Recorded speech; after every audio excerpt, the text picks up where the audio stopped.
under God, indivisible, with liberty and justice for all. If you will, please remain standing and pray with me. Lord God, we come to you celebrating this time of preparation, Lord, for the season. Lord, we just thank you for all the blessings you've given us this year. We pray, Lord, that as we go through this meeting, we do things in a way that would honor you and that you would find approval in. We pray in your holy name. Amen.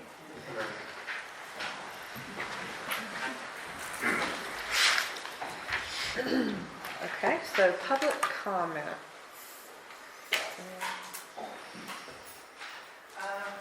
You're not a public comment, you're speaking. I can be as brief as you want me to be. Well, no, you're on the agenda for, one or two, you don't need to, unless you want to say something else. Yes, I'm not supposed to comment. You're good, you're good. Do you want to have a public comment, or do you want to say a public? I can answer the questions now, or this is in relation to Polk Farm. I can answer questions now. Public comment's not really like question and answer. Okay. It's more of you get 3 minutes to say what you want. Now, the McCoy Farms public hearing was last week, so he's just here, so, Okay. you know. So no public comments tonight.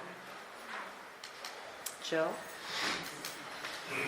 Okay, so that leads us to additions, deletions, and adoption of agenda.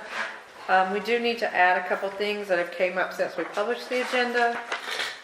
Item 4E, the bond release request. Item 6C, FEMA grant for emergency protective measures. And item 6D, approving the job description for the finance officer clerk. And is there anything else anybody needs to add or delete? Did we get information on any of these things that we're adding? The bond, yes, they should be in the packet, except for the last one. I didn't look at the packet, did you? There's not much information, we just need to approve the bond. And just a quick update on the FEMA, and then the job description, we can talk about it a little bit. The bond release is, you got the other paper? Yes.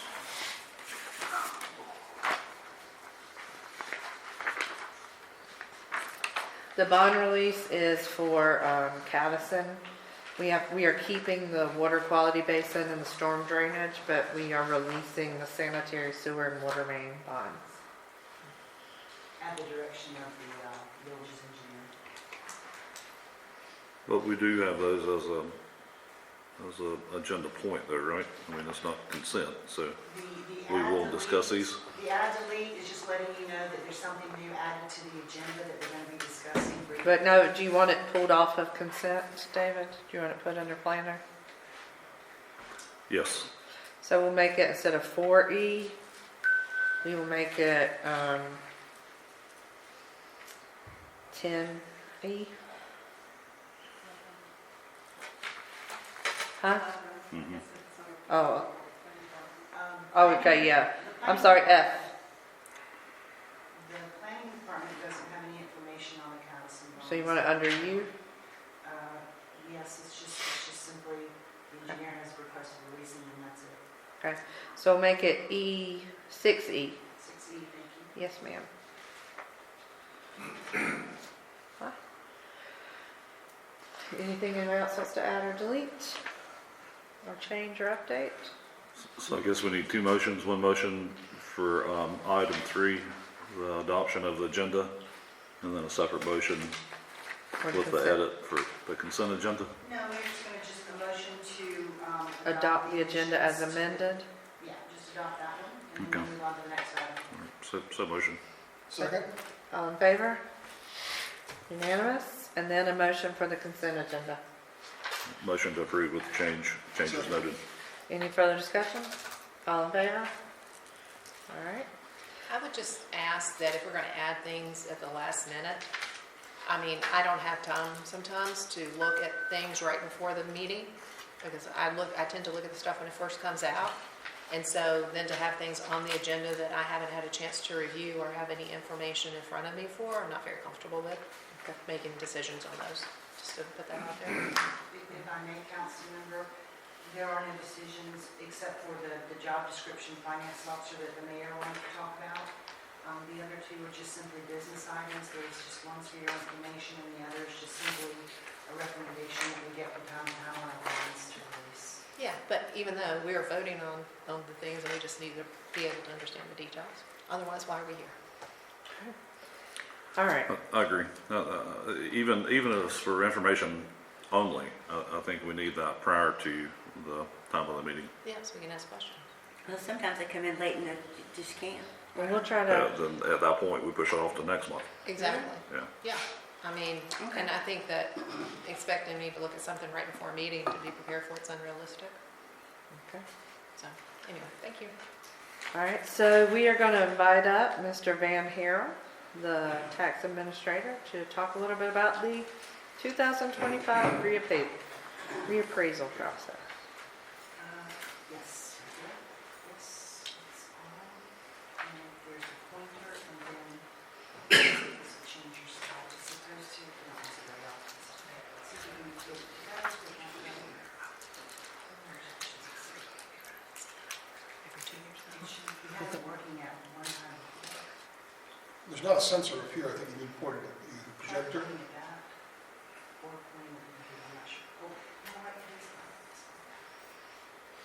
Technology is not on, there's no amazing feature. Thank you, Mike, guys. You triggered the, if you put that on, I can.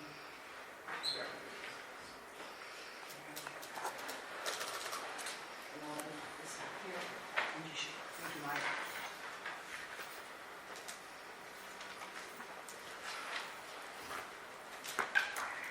Now it should work.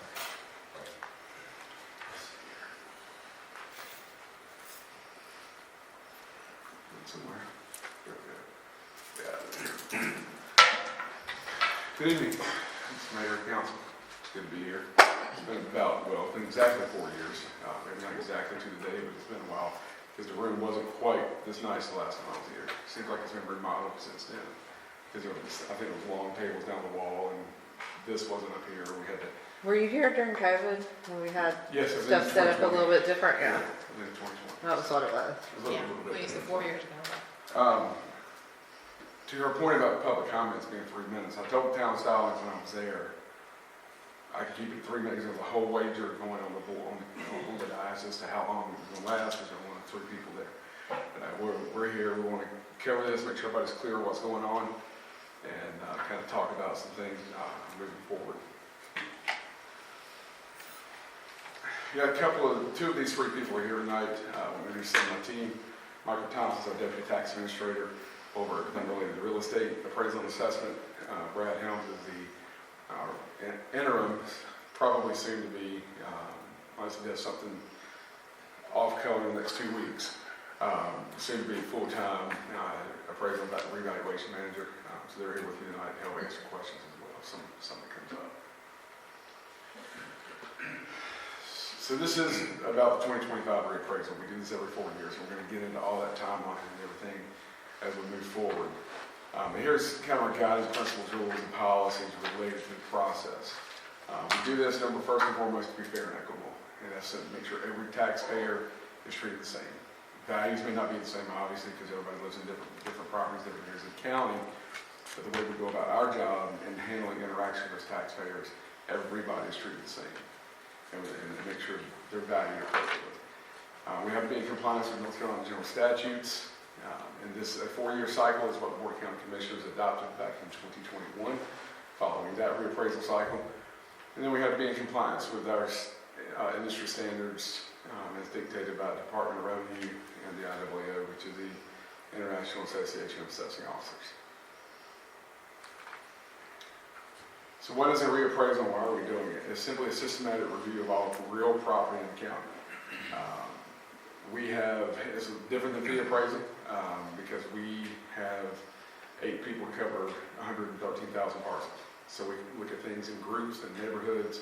It's mass appraisal. Does that mean every property, we've got every piece of data? No, because we rely on the taxpayer as a partnership between us and the taxpayer to get that data. If they feel like something's incorrect about the property, we encourage them to either contact us or appeal their value at any point in time. Again, we have to be in compliance with state statute. And case law is to reestablish equity and fairness in the tax base. Oftentimes, because a reappraisal is a snapshot in time. So our last one was January 1st, 2021. So to do that reappraisal, we're looking at sales that occurred prior to 21. The market has moved drastically since that time. And we've also seen times where it's gone down drastically in this county. We have to reestablish that equity. So just to kind of explain that, if you build a house today, we're going to value it as if it existed in 2021, not what you paid for it today. Because we can't get that value because of state law. It has to be based on schedule of values that was adopted for the last reappraisal, and we'll talk about that in a moment. And the primary purpose is to ensure assessed values are reflective of the current market. That's our statutory dictate, mandate rather. And that's the market at the time of the reappraisal, the effective date of the reappraisal. Just a brief slide here on the timing of a reappraisal. The maximum amount of time between reappraisal cycles is 8 years. In a county our size, it grows the way we do, that would be a tremendous miscarriage of the process because the values would change significantly in 8 years. Counties that don't have growth, a county that I grew up in, they may not see growth for 7 years because it's a very small rural county and their values may change 2% over that 8-year cycle. Whereas here, we change 20, 30, 40% every 4 years, either up or down. So that's why we don't do the 8-year cycle. There's a mandatory advancement, which we have, the last 3 reappraisals we completed were completed under this clause. We had certain thresholds where the state told us you need to do a reappraisal. Our goal after 21 was to get away from that. Let us be proactive, have a standard process, and the values go up or down, then the elected officials can then adjust the tax rates as needed. Because we do not do the tax, I want to make that clear throughout this presentation, we don't set the tax rate.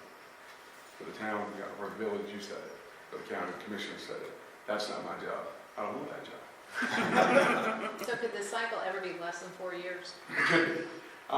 Some jurisdictions have moved to 3 year. Some states are every year. It actually probably less work because you're just making minor modifications at that point, and you can track things a little differently. Yes, sir. Do you want questions at the end, or do you want to ask questions as you? This is interactive. I'm fine where you're Well, as a follow-up to Lori's question, is the state not required that you come and reassess the property values if there's a huge jump in property values in that 4-year period? No. So that would be within the extended period. So if you're every 4 years, so let's go back in time and go back to 2008. We did a reappraisal in 2008. I was not in this position at that point in time. I managed a collections office. But I've been on the county for 20 years. I've been in the tax office for 20 years, so I've seen a lot of change. And Brad's been here 27. He can attest to it. And the other Mr. Harrell in the room knows the market well. He can attest to it as well. In 2008, we did a reappraisal, brought everything to market at that point. As we all know, the market in Union County from 2000 to 2008 was as hot as fire. And all of a sudden it tanked. So the next reappraisal would have been 2012. The values had dropped so low that I think the commission at that time was afraid what they would have to do tax rate if they did the reappraisal. So they canceled the reappraisal. Within 2 months of them canceling, we got a notice from the state. You got to do a reappraisal within 3 years. That's under that second bullet point there. Because we're above 75,000 people. And the sales ratio was too high. So if the sales ratio, which is the comparison of assessed value to sales prices, gets out of whack, either too low or too high, you trigger that statute if you have more than 75,000 people in the county. And so that one ended up being a 7-year cycle. We did it 2015. We triggered again on the low side, which was a 6-year cycle, and that was a 21 reappraisal. So that's the only time they step in. You can't do it. They give you 3 years to do it. So they could have come in 2 years ago and said, which they actually did. We got a notice, but we'd already adopted the 4-year cycle. So in 2021, from 21 to 22, we lost 18% on the market move that quick from the last reappraisal. There were actually 26 counties in the state of North Carolina that triggered that year. Well, toys went the wrong way. That answer your question? Yeah, because everybody was asking me, is it mandated by the market value or is it mandated by the calendar? And it sounds like it's almost mandated by both. It's a combination of both, unless you adopt a standing reappraisal cycle like we have in Union County, Okay. which is a 4-year cycle. And you say they give you 3 years to do it, you're probably somewhere in that 4-year cycle if they've given you 3 years anyway, so it's. Right. Well, so we got the notice in February of '21. We're going to have to do another one, but we'd already adopted the 4-year, so that would have put it in '25 anyway. Okay. So, I'm sorry, February '22 is what we got. How long does it physically take to do? The simple answer is as soon as we finish one reappraisal, we start on the next one. Okay. I mean, we'll work through the appeal period, but to do it properly, 2 years. And as far as doing different setups and analysis, and we look at sales probably for a year and a half prior to the effective date. Because if we're looking at late 2021 sales right now for a 2025 reappraisal, the sale is dated. So the value is not going to be reflective of the market. Get into mid to late '23 and then through '24, that's the sales you want. That brings up a question that one of my neighbors specifically asked me. They said, if you have a subdivision and all the houses in the subdivisions are basically the same ballpark price, and one guy decides he's going to sell at the bottom of the market or let his house go really cheap because it's beat up or for whatever reason, he's just trying to move it quickly, and it screws up the comps for the rest of the neighborhood, how does that affect what you do? It can affect, but it may not affect. It's going to depend on, so I think, and if I misspeak, y'all can correct me, but we do a lot of statistical analysis for our process. So we look at central tendencies, median sales prices. So when we say, and we'll go into some of this in a moment, but we'll say the median sales price for this neighborhood is X, and we'll use that to kind of. So one bad sale is not going to screw up the comps. If it's an outlier, if he's $100,000 below what everything else is selling for, that's going to kind of not be what we would consider a qualified sale. There's some kind of extenuating circumstance there, whether it's just being a jerk or whether he's having to bail on the house because he's got to move out of town quickly. So. Good.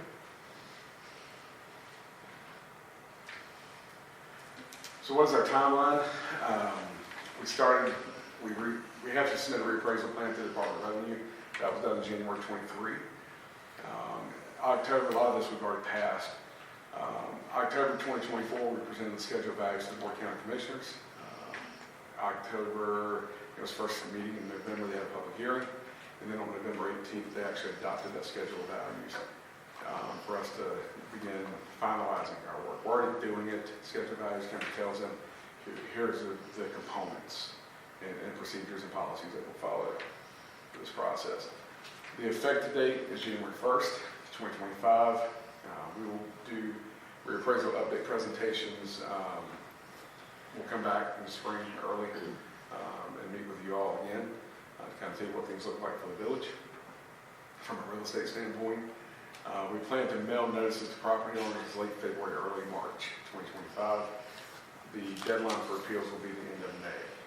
The deadline for appeals, is that part of the notices that go out in February? Yes, all that information. Because one of the other questions that one of my neighbors had was, if we're not happy with the appraisal, what's the process and how much time do I have? Yeah. So that's all. They'll have, by the time they get the notices, they should have between 60 and 90 days to contact our office for an appeal. Thank you. What are some common appeal reasons? Just curious. There's no way my house is worth this much. I feel it. I can't sell it for this. Well, actually, in that case, it's not worth that much, but they are putting it on the market for much more than what we may have on it or things like that. There's a conception that the assessed value should not equal market value.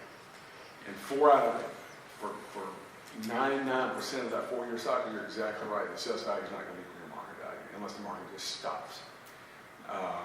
But it could be in the condition. My house is much older than what you got, or it looks much older. So it could be any number of reasons. Some of the more difficult ones are, well, the house burned on January 16th. that was on January 1st, we had no statutory leeway to deal with that.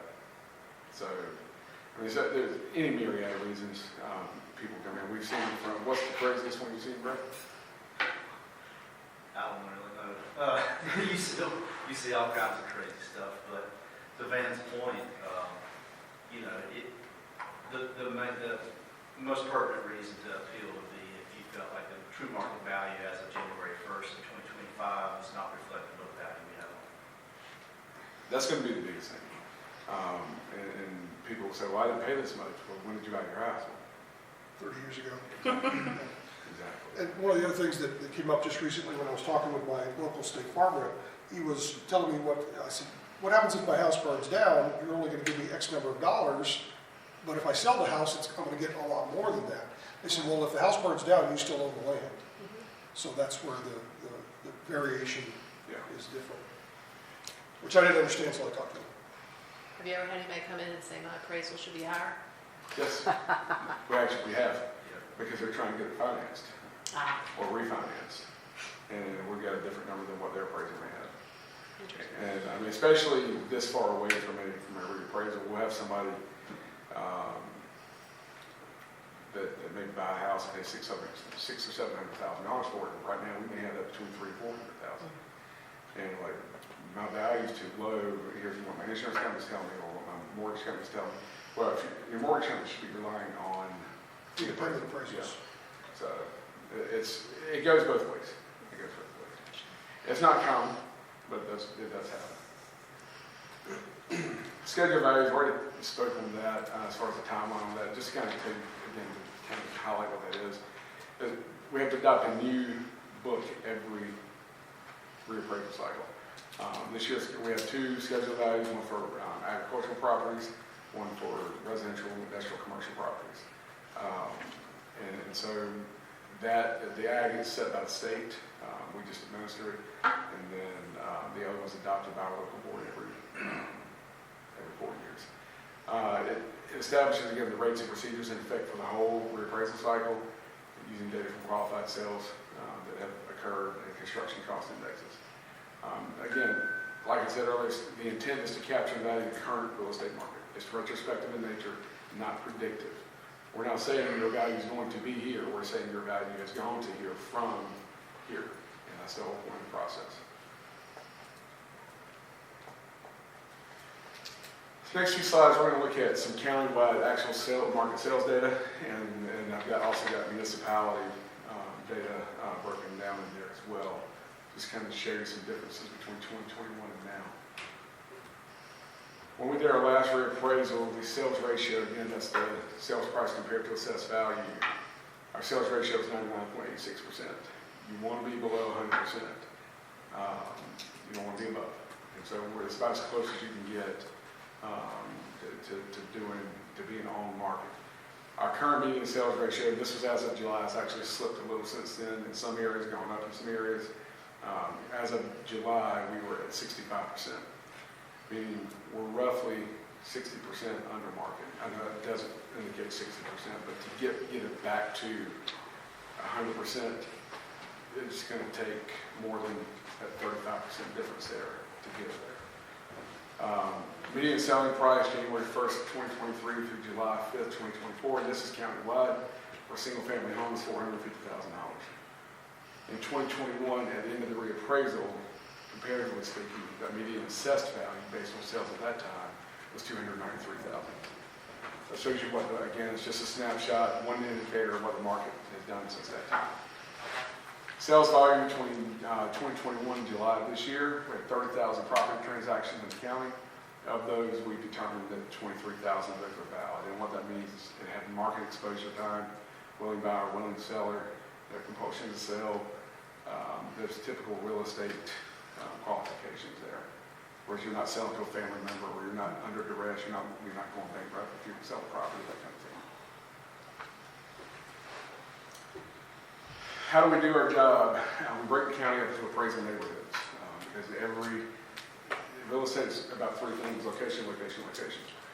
And so we break the county up into different appraisal neighborhoods. Because the same house in Wesley Chapel would not be valued the same as as the exact same house would be out on the Lansing County line. It's just two different areas, two different markets. Countywide, we have approximately 765 appraisal neighborhoods. Again, that's a lot of work for those 8 residential appraisers. I've got you the wrong slide here. That's the Indian Trail. I think that is Wesley Chapel. I just did not edit that location. But so for Wesley Chapel, you got 53 appraisal neighborhoods. 51 of those are residential, 2 are commercial. Two commercial. It's this area here and So you're looking at the 3 shopping centers as one Yeah. area? yeah. And then there's another one off of Will Fire and Newtown maybe with the storage. With the Yeah, I gas, think that is with the repair shop. Thank you. More Yeah, industrial. something like that. Currently, this is back to countywide data. Current market overview by property type. Residential properties, again, you've seen that number, 450,000 is median sales price. Commercial properties, the median sales price is 650,000, and industrial is $1,045,000. And this is Wesley Chapel? No, this is countywide. It's countywide. Vacant land across all 3 property classifications. The selling is a median price right now, $78,000 an acre. Has the That's, vacant land fluctuated the same as housing, or is it a separate, is it trending differently? No, I mean, from our data, they're all trending the same. I mean, the sales data for land is just insane. It'll blow your mind what some people are paying for property. yeah. No, it wouldn't. I just had a question. Yeah, there's a whole bunch of that. The vacant land, you said that's the median That's median, yes. across the whole county? Yes, That's interesting. and across all property types. Yeah, it seems like if you draw some lines and have some very different numbers. Land's a bit more of a challenge, and we do have it. That was just the number that we came up with for the presentation. We do have it broken out by neighborhood. All 765 neighborhoods will have a different Okay. median. Yeah, because I'm thinking this part of the county versus the eastern Yeah. part of the But county. yeah, it's very different. Yeah. We're Okay. missing a global number there. Just another representation of the sales data, kind of show you the trends. And of course, that 2024, again, that's through July.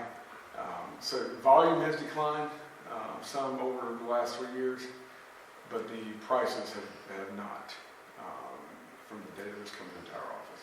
I'm actually glad to see that slide, because it helps us with understanding the growth. And most of that is dictated by water and sewer. Exactly. Here's the sales volume by jurisdiction. So down at the bottom in Wesley Chapel, during that, of those qualified sales, during that time, you've had 671 real estate transactions within the village over the last 2.5, 3 years.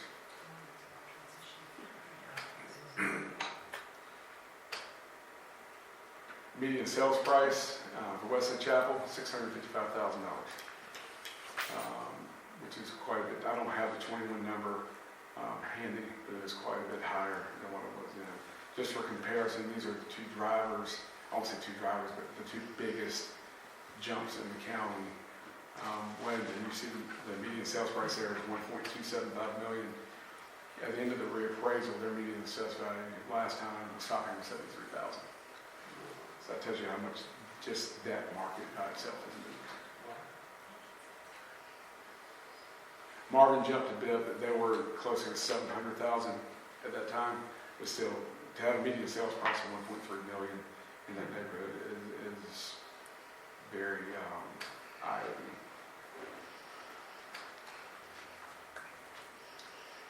Current sales ratio by property type, industrial 40%, just under 41%, commercial 61%, residential 65%. Compared to where it should be, which is as close to 100% as possible as of the data reappraisal. Here's your sales ratios by jurisdiction. Wesley Chapel, and this is as of July, you were at 64.99. In February, you were at 65.94. So in that 3 or 4 month span, your prices increased another 1% based on the sales data that came in.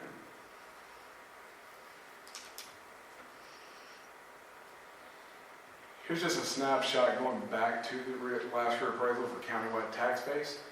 We've all heard about the high percentage of residential in the county. That just kind of plays that out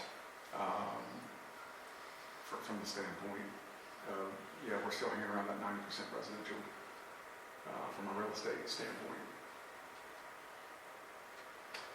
But you can see the jump in 21. FY21, that would have been your 2020 tax values.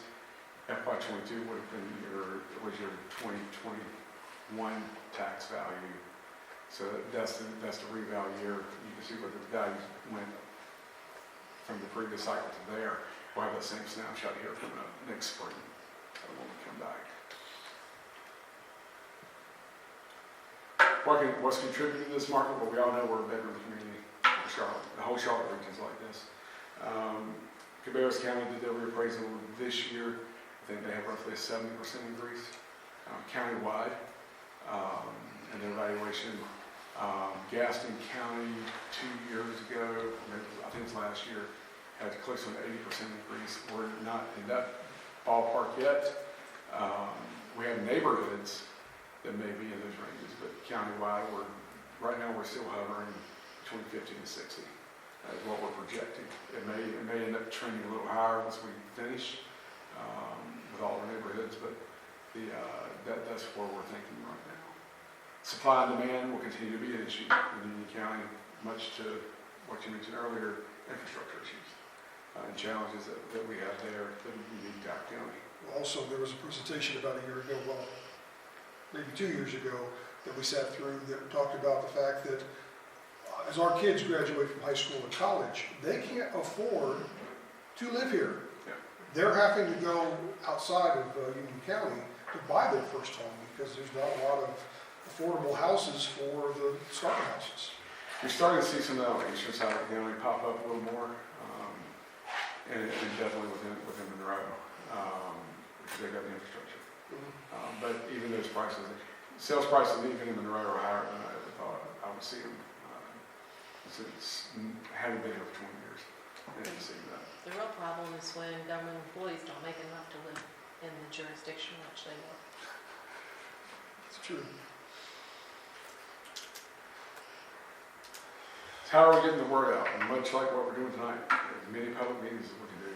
Our goal is to do, I think we did 33 in the 21 reappraisal. Our goal is to at least hit that, if not go significantly above that this time. We started early this time at town hall meetings, getting that word out. I know we're doing Rotary clubs as we get closer to time and have more current relevant information. So the speaking circuit will be heavier in the spring. We are doing media interviews. We've already done one. We have something scheduled. I believe we're coming up, trying to schedule with the radio station on the road. So everything we can do, our social media team at the county, the public information team, they're great. They put information out, and all of our data is available online. So even when the appeals window opens up and it starts, everything about your property is available online, and there's a seamless appeal process where you submit your form, upload your data. Because if you submit, and it's one thing we want to stress, if you submit an appeal, you've got to have something to back it up. And a lot of people forget to send us that. And so we're setting it up so that you can upload all that data, and it comes to our appraisal staff. There's communication back and forth through the platform. Generally, we settle most appeals before they go to the Board of Equalization Review, which is a local appeal option beyond our office. Probably of the appeals, we probably settle 90% of them. So our staff works hard and they're very good at customer service. One thing that we were doing, and I'm not sure who was working on it, we were trying to get a list of all the homeowners association presidents and their contact information. This would be the perfect kind of thing to send out to each one of the neighborhoods if there is a HOA for a specific neighborhood. And I assume we're pretty much done with that, are we not? Okay. That's a perfect thing we can use that for. Just out of curiosity, how often do the appeals result in a change? It's just a ballpark. I mean, I don't require specifics. If I was going to ballpark that, I would say probably about 35%.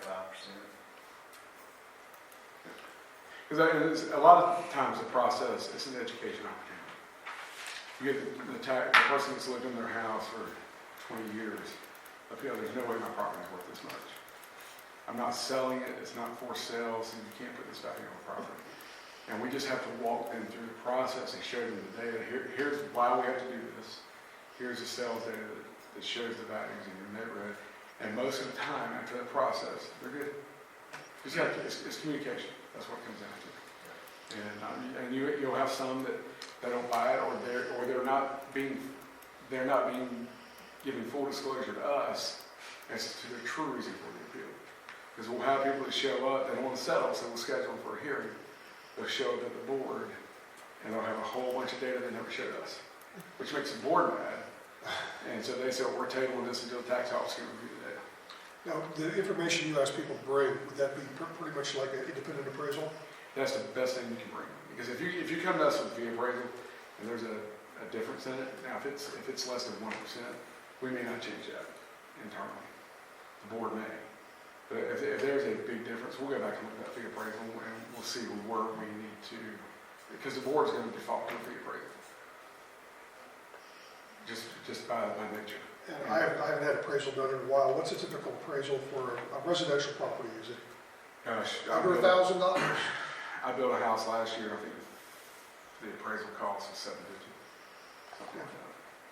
So there is a cost benefit thing there, but again, if it results in a change, that's saving money over a 4-year cycle. Right. So it just depends on the situation. Right. If I might add really quick, if an appraisal is for an appeal, it really needs to be January 1st, which is our evaluation period, and it needs to be for that purpose. Often people bring us stuff that's not the intended purpose of that appraisal. It's not meant for that. It just doesn't work for our needs. So if someone were to get an appraisal, it needs to be specifically for that purpose. So somebody would need to go to an appraiser and say, I need an appraisal Within so the that I effective can date. counteract the county, but I gotta have it this date. It's got to be before an effective date of January 1st or you earlier. even know what the county's appraised you at. Say that again. So January 1, when will I know what my house is worth from the county? You'll get a notice in early March. Right, Yeah. but I have to have had an appraisal in January preemptively. Well, appraisers can do retroactive. They can do an effective date Oh. appraisal. Yeah. I was like, that didn't So seem fair. they can go back and do an appraisal with an effective date at an earlier point in time.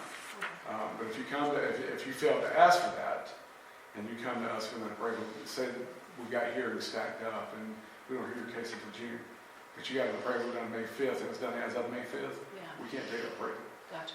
So it's just got to be the effective date. And you need to tell the appraiser you're doing it for tax purposes, Right. not for sale Yes. purposes.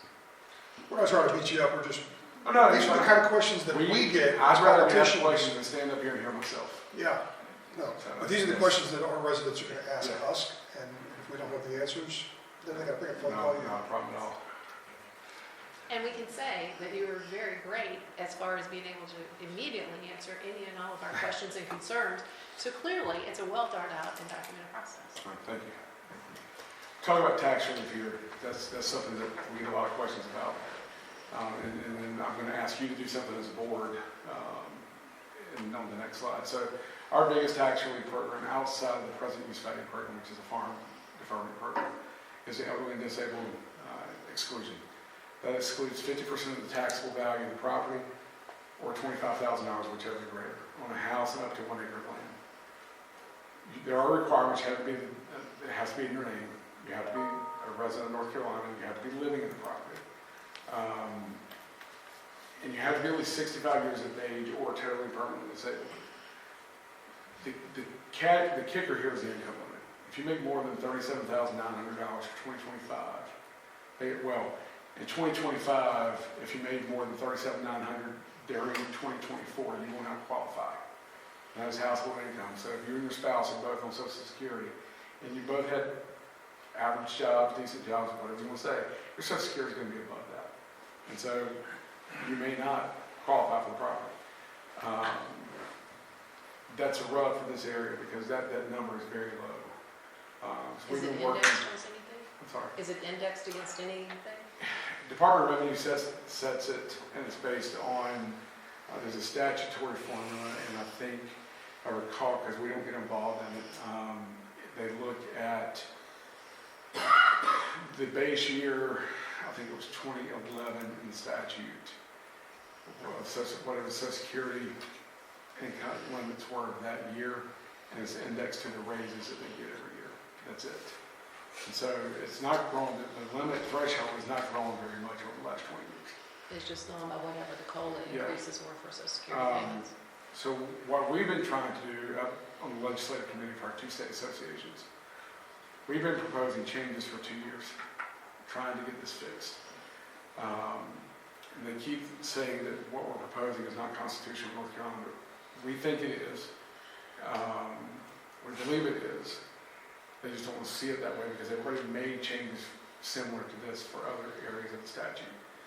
For example, triggering the reappraisal is limited, is a burden for counties with populations of 75,000 or greater.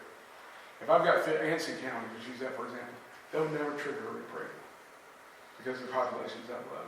There are probably 60 other counties in the state that would never trigger a reappraisal. But they won't look at this because it doesn't apply to every county. Well, that statute doesn't apply to every county. So that's where the rub is with this right now. What we're proposing is that this be indexed to the HUD AMI threshold for public assistance. The 60% threshold for a 1 or 2 person household would either be $41,800 or $47,800. That's what we're asking for, that they index this limitation to that threshold as opposed to what we're doing now. It's not going to get everybody. There's always going to be somebody just above the limit. But if we can bring more people in, there's a lot of elderly taxpayers in this county that need that benefit. So our ask of you is if you have a legislative liaison with the municipalities, that you reach out to them as they're setting their agendas and their lobbying agendas, adopt a resolution, just write a letter, whatever you can do to put this on their radar. We've done it with the county association. We're asking for the towns to do it. Could you send us some potential wording or description for a resolution? Yeah, we can. Another follow-up question on this communication to the residents. When we have elections, we usually send out an example of what the ballot's going to look like so they know what they're going to see when they walk in. If we notify people through the HOAs or things like that, do you have a sample of what the form is going to look like? It's going to say, not with any numbers on it, but this is going to be your assessment, here's where your property value is going to be, and here's what you do to appeal. We can send that out with the notice. We have a template that we can send you. Okay. Yeah. Because I think people want to see what they're going to be getting in the mail, how to interpret it, and what to do if they're not happy with what they read online. Yeah, we can do that. Okay, good. I'm sure your social media team will be all over it as far They as will. examples like They'll that online. Other tax relief programs, there's a circuit breaker program, which is a tax deferment. If you don't qualify for the elderly disabled, I think we have 2 people in the county that utilize this because it creates a tax lien on the property. So if you pass away, then you take the lien while they're beside the wheel.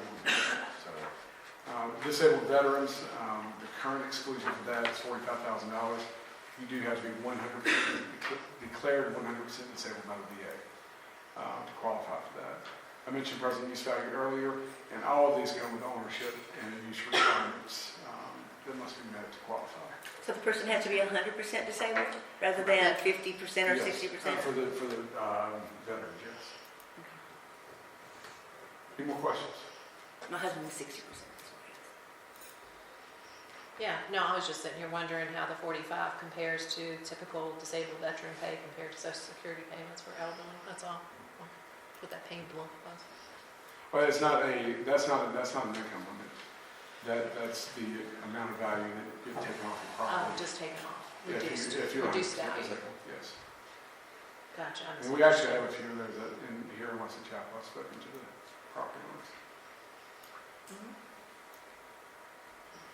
Very good presentation, thank you. Thank you. Any other questions? Thank you so much. Thanks for your time, and we'll be back in the spring. And you'll After send we us, received all of our information, we'll be ready for you. Yeah. thank you, sir. And from a Thank you, budget, sirs. from a budget standpoint, I'll go ahead and throw this out there because we're getting hit from a few municipalities. You'll get your tax base estimates about the same time you normally do, which is around the end of March to early April. Because this is only one component, we have to get the rest of it in here as well. You heard, there was like 50% increase in valuation. Right now, we're in the, for real estate, we're in the, still in the 50 to 60% range. I would say it's probably going to be closer to 60 by the end of it. Appreciate it. Good to see you. You too. Thank you. Thank you, gentlemen. All right. That leads us to the finance officer report. The financials were put online today. We've had a busy month with the audit process. We are transitioning to our financial software and pulling all of the data for that. In December, which is not in your report, we received a big chunk of our income, a little over $100,000, that will actually kind of be a nice boost to our income for December end. We have, there's nothing really much to note. We do have a couple of budget amendments that I have in here, the encroachment study and the administrative one I laid on your desk. The administrative one, I just wanted to notate that there is a budget amendment for the Union County Sheriff's Office. It was at 127 and they jumped it to 130 after we did our budget process. So we're pulling 3,000 or over 3,000 out of contingency to cover the Union County Sheriff's Office public office line item. The audit update is we've submitted our audit, we've submitted it to the LGC, and we're waiting on feedback. Our audit looks good. We went over on one line item in planning, which is immaterial, but we did go over on that, and that was due to a couple of high invoices that came in from Benchmark in May and June. So we'll just make sure that doesn't happen again next year. For the FEMA grant and emergency protective measures update, in October, Amy Black or either Amanda Fuller asked me to look into getting money for Hurricane or Thunderstorm Debbie. So I sent off a request. We got a call back from a guy named Dale saying there wasn't any money for Debbie, but there might be some money for Helene. So I sent that off to interested parties, and John was able to reach back out to this man, to our contact, and so we've applied for around $47,000 in reimbursement funds for the breach coming from FEMA. So that process will be, John and I will share on a conference call with what they call our PMGA or PG&T contact. We will be assigned a contact. We'll go over those numbers with them, and then we'll have another call in about 2 months to finalize, and if it's approved, then we'll get that money coming in as reimbursement. Any questions there before I go on? Thank you both for finding that money. That's really nice. Okay, I'm going to skip over D for the moment. No, I do have a question. Yes, sir. Why was there an increase in the sheriff's office contract? We just got a letter saying that they reevaluated and the new number is, Yeah. When did we get the quote for? they send one around budget when you're preparing your budgets, and then after we went through our budget process, they sent us the second letter. Okay. So this year when we get it, we need to be like, oh, are you sure this is what? Or we could go a little higher and just be prepared. No. Or tell them they have to eat it. Okay. Well, that's certainly an option. So, all right, and I'll let the mayor come back to E, and I'll skip over to the bonds. As you guys know, the village holds bonds, performance bonds on some of these communities. Cadison is one that we were holding plenty of bonds. This is the one last month we talked about where I picked up the conversation and a couple of the bonds were released, and David wanted to know how much was still remaining. We had over $1 million. So now the county has sent a letter, and they've released some bonds related to the sanitary sewer and the water main. That comes into me when they make the request of me. I send it to the village engineer, who is Danny Watson, or formerly Bonnie. He reviews it, makes sure all the requirements are met, and then he directs me to bring it before, he directs me to release the bonds, but the process is to bring it before council. And it's more of an administrative function that rolls through the minutes, so everything is very clear and outlined what the village has and what we've released, and that you're aware of it. There's really nothing for council to do. We still do hold 2 bonds on them for their water quality basement and their storm drainage.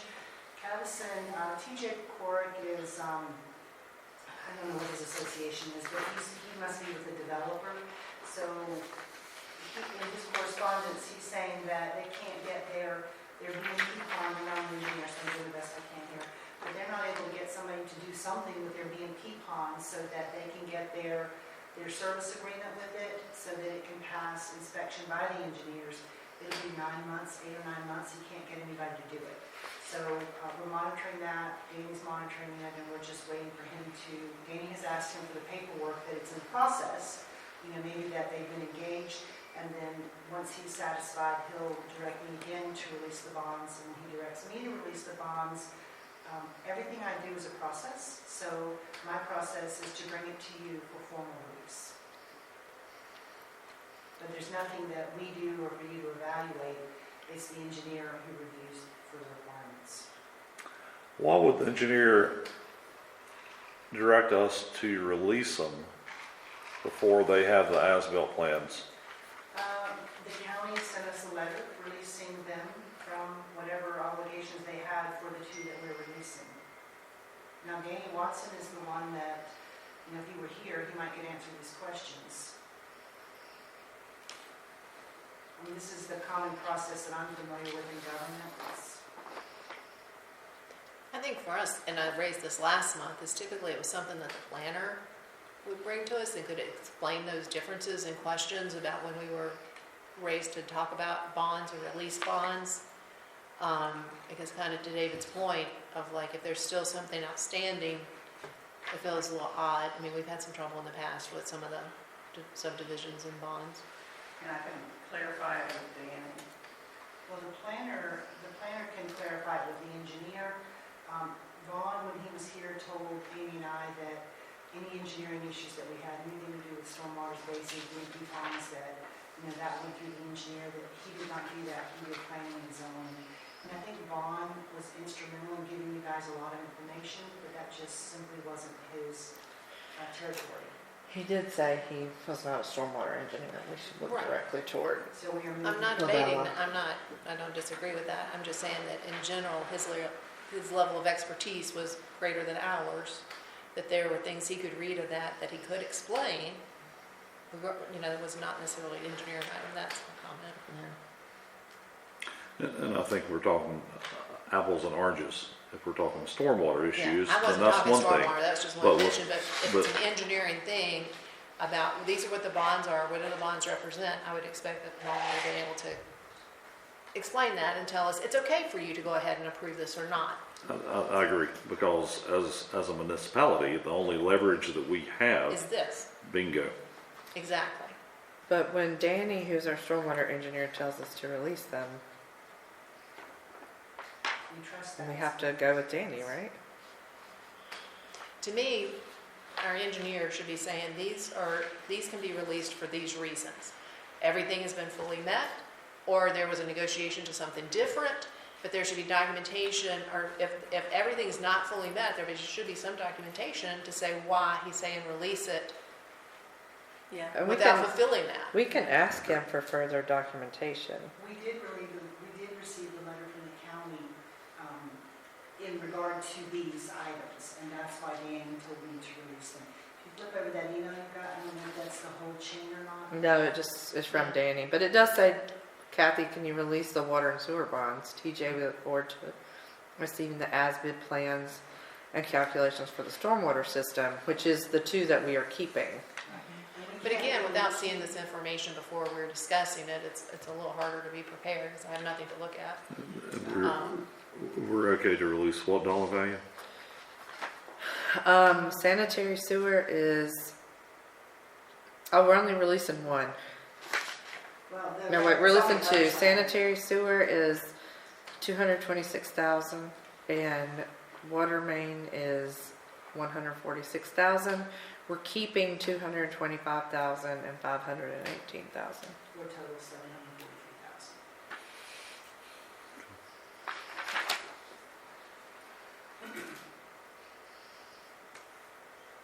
I mean, we can ask Danny to be more detailed specifically in when he released those, but if we get the letters from the county, do you just want him to say like all documentation Well, I don't complete? know what the bond specified, right? I don't know for sanitary sewer what it said had to be met in order to have the bonds released. So without knowing what that was, it's hard for me to say, sure, let's release those bonds. Just because Danny said so, okay, yeah, trust Danny, but he's not the one elected to office to spend our money of the village and to do these things, and we are. Would you like me And to so I feel like call those Danny are- to see if he's available to answer any questions? At some point, yes, not right now. No. I mean, I don't think that's unreasonable for us to say, this is what the bond is for. These are the hurdles, the thresholds that have to be met before the bonds can be released. And then him acknowledging these things have been met, and I would expect some sort of documentation to be going to Kathy or something to say, here's the proof that these things were met for our records. And then it should be brought to us to vote to release them. So do you want to push this back to January? I'm not the only one here. Well, I think your opinion matters on this.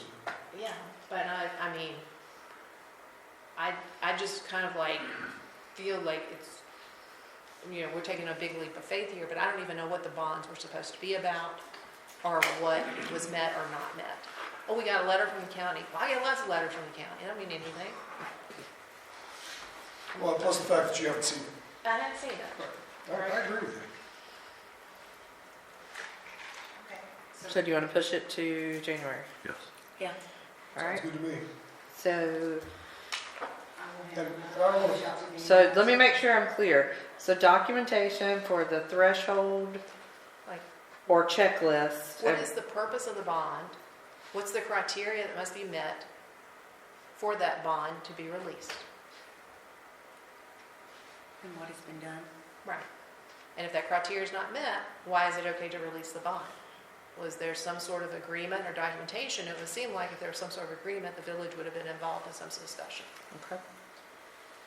And no, and make sure that that is the process moving forward as well, so we don't have to deal with this again. Sure. We don't have any things going on. Yeah, that is a good thing. We don't have very many of these anymore.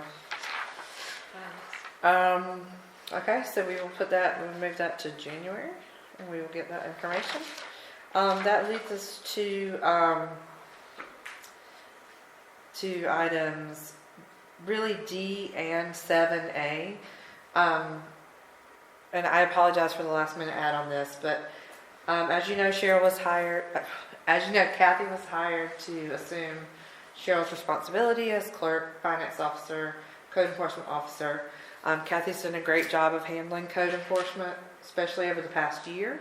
There's been more progress done on code enforcement in the past year than the entire 10 years I've been involved with village business. So during this hectic time when Cheryl retired, we did not swear her in as code enforcement officer when we swore her in as clerk and finance officer. And even though she's done an admirable job in this role, we need to formally appoint her as code enforcement officer, and we need to formally approve the job description that we wrote when Cheryl retired. It has been emailed to you. It was the same job description that we reviewed when Cheryl retired. It's the same job description we posted. We just need to also formally adopt that. So I'm asking council for a motion to appoint Kathy to be as code enforcement officer, and we swear her in.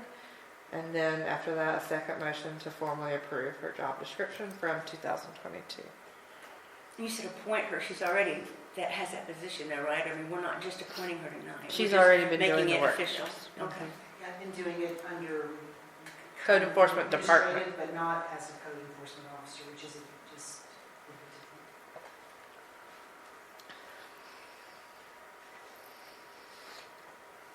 Do you need a motion? Mhm. Okay, well, I'll make a motion that we, okay, Just that we appoint, that we swear Kathy in as the code enforcement officer, and that we approve the job description that was do written. them separate. Let's do code enforcement first. Okay. So appoint her as code enforcement officer. Is there a second? Second. Any further discussion? All in favor? Okay. And then unanimous, and then, Make a motion to approve the job description that was written when Cheryl left in 2022. in 2000, whatever. I think it was 2022. Okay. That's when we posted it. Is there a second? Second. Any further discussion? All in favor? Unanimous? Okay. And Kathy, do we need to swear you in now, or can we do it after the meeting? We can do it after the meeting.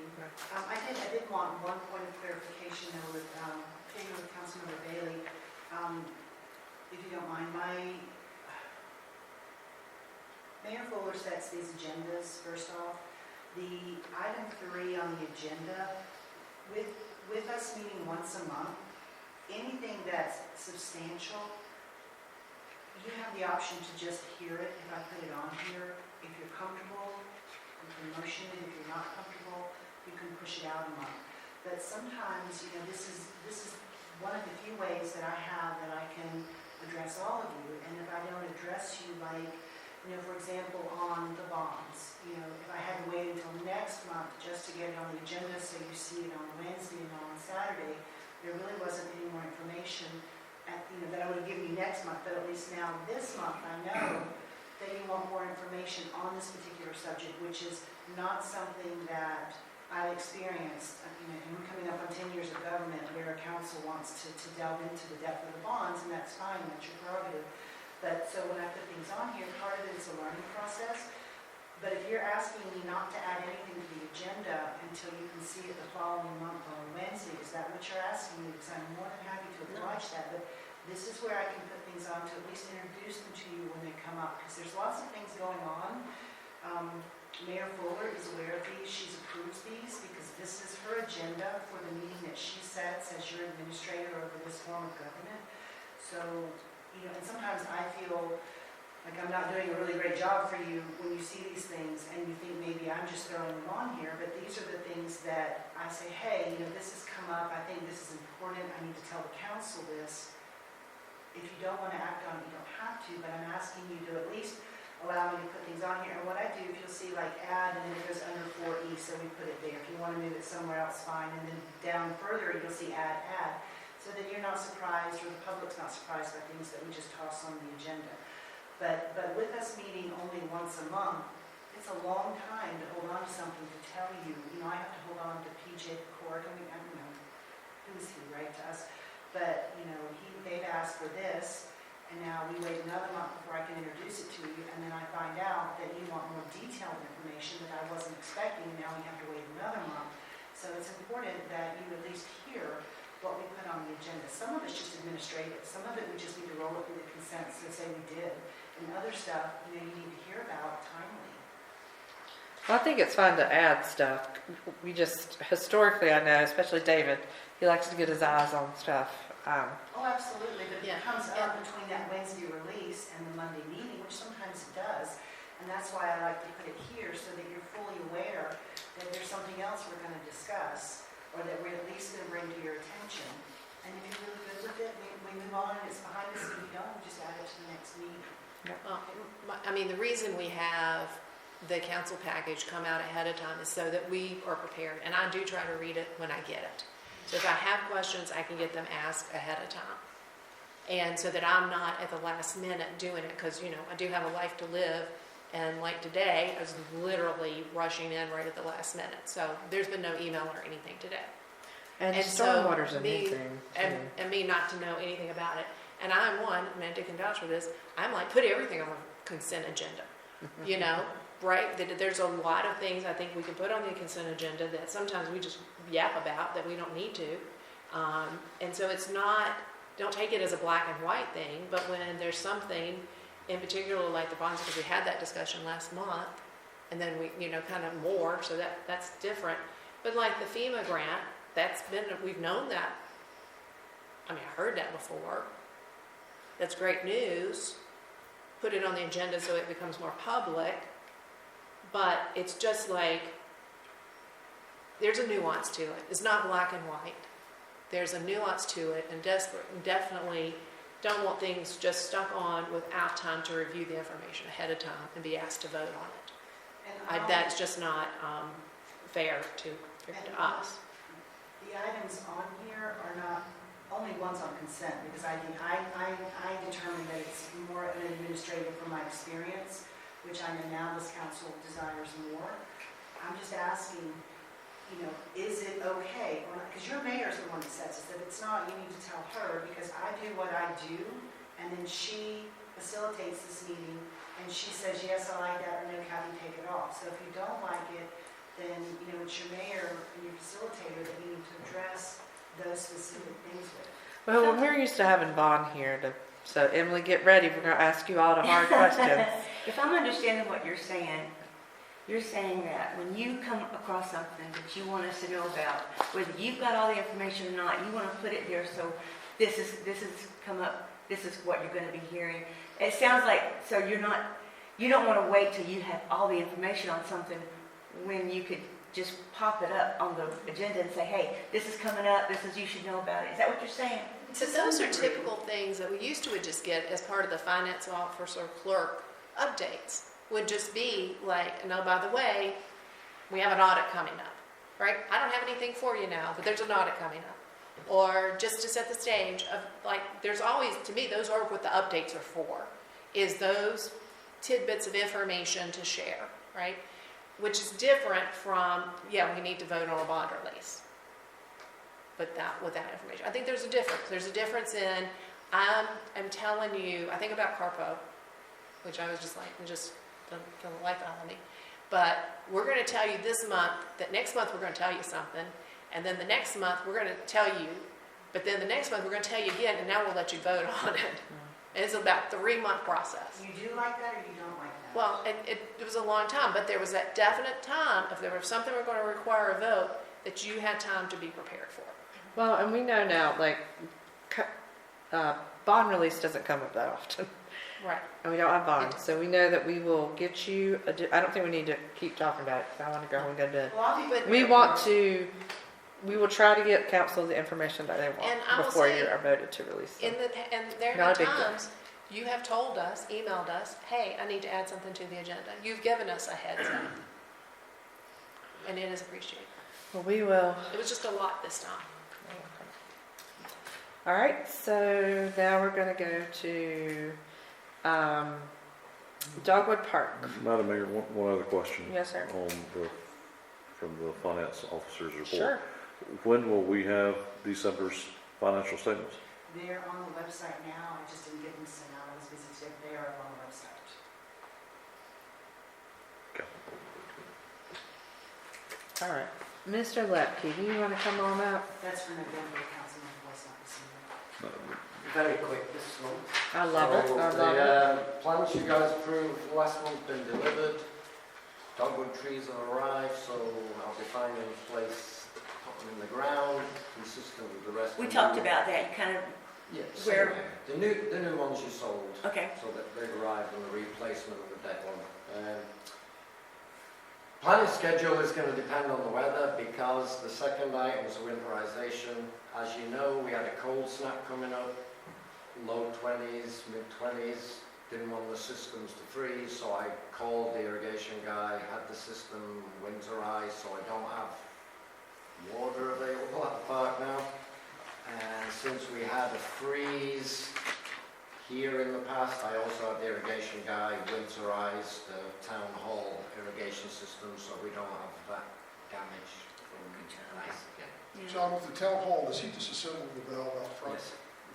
Well, now he does. In the past, it had been taken care of by the landscaper, the previous landscaper, and he just turned the valve off. Yeah, then it blew. It didn't blow the water out of the system, and it froze and it burst. And we had to spend money to fix the backflow preventer last year. This year, I had the irrigation guy take care of the irrigation system.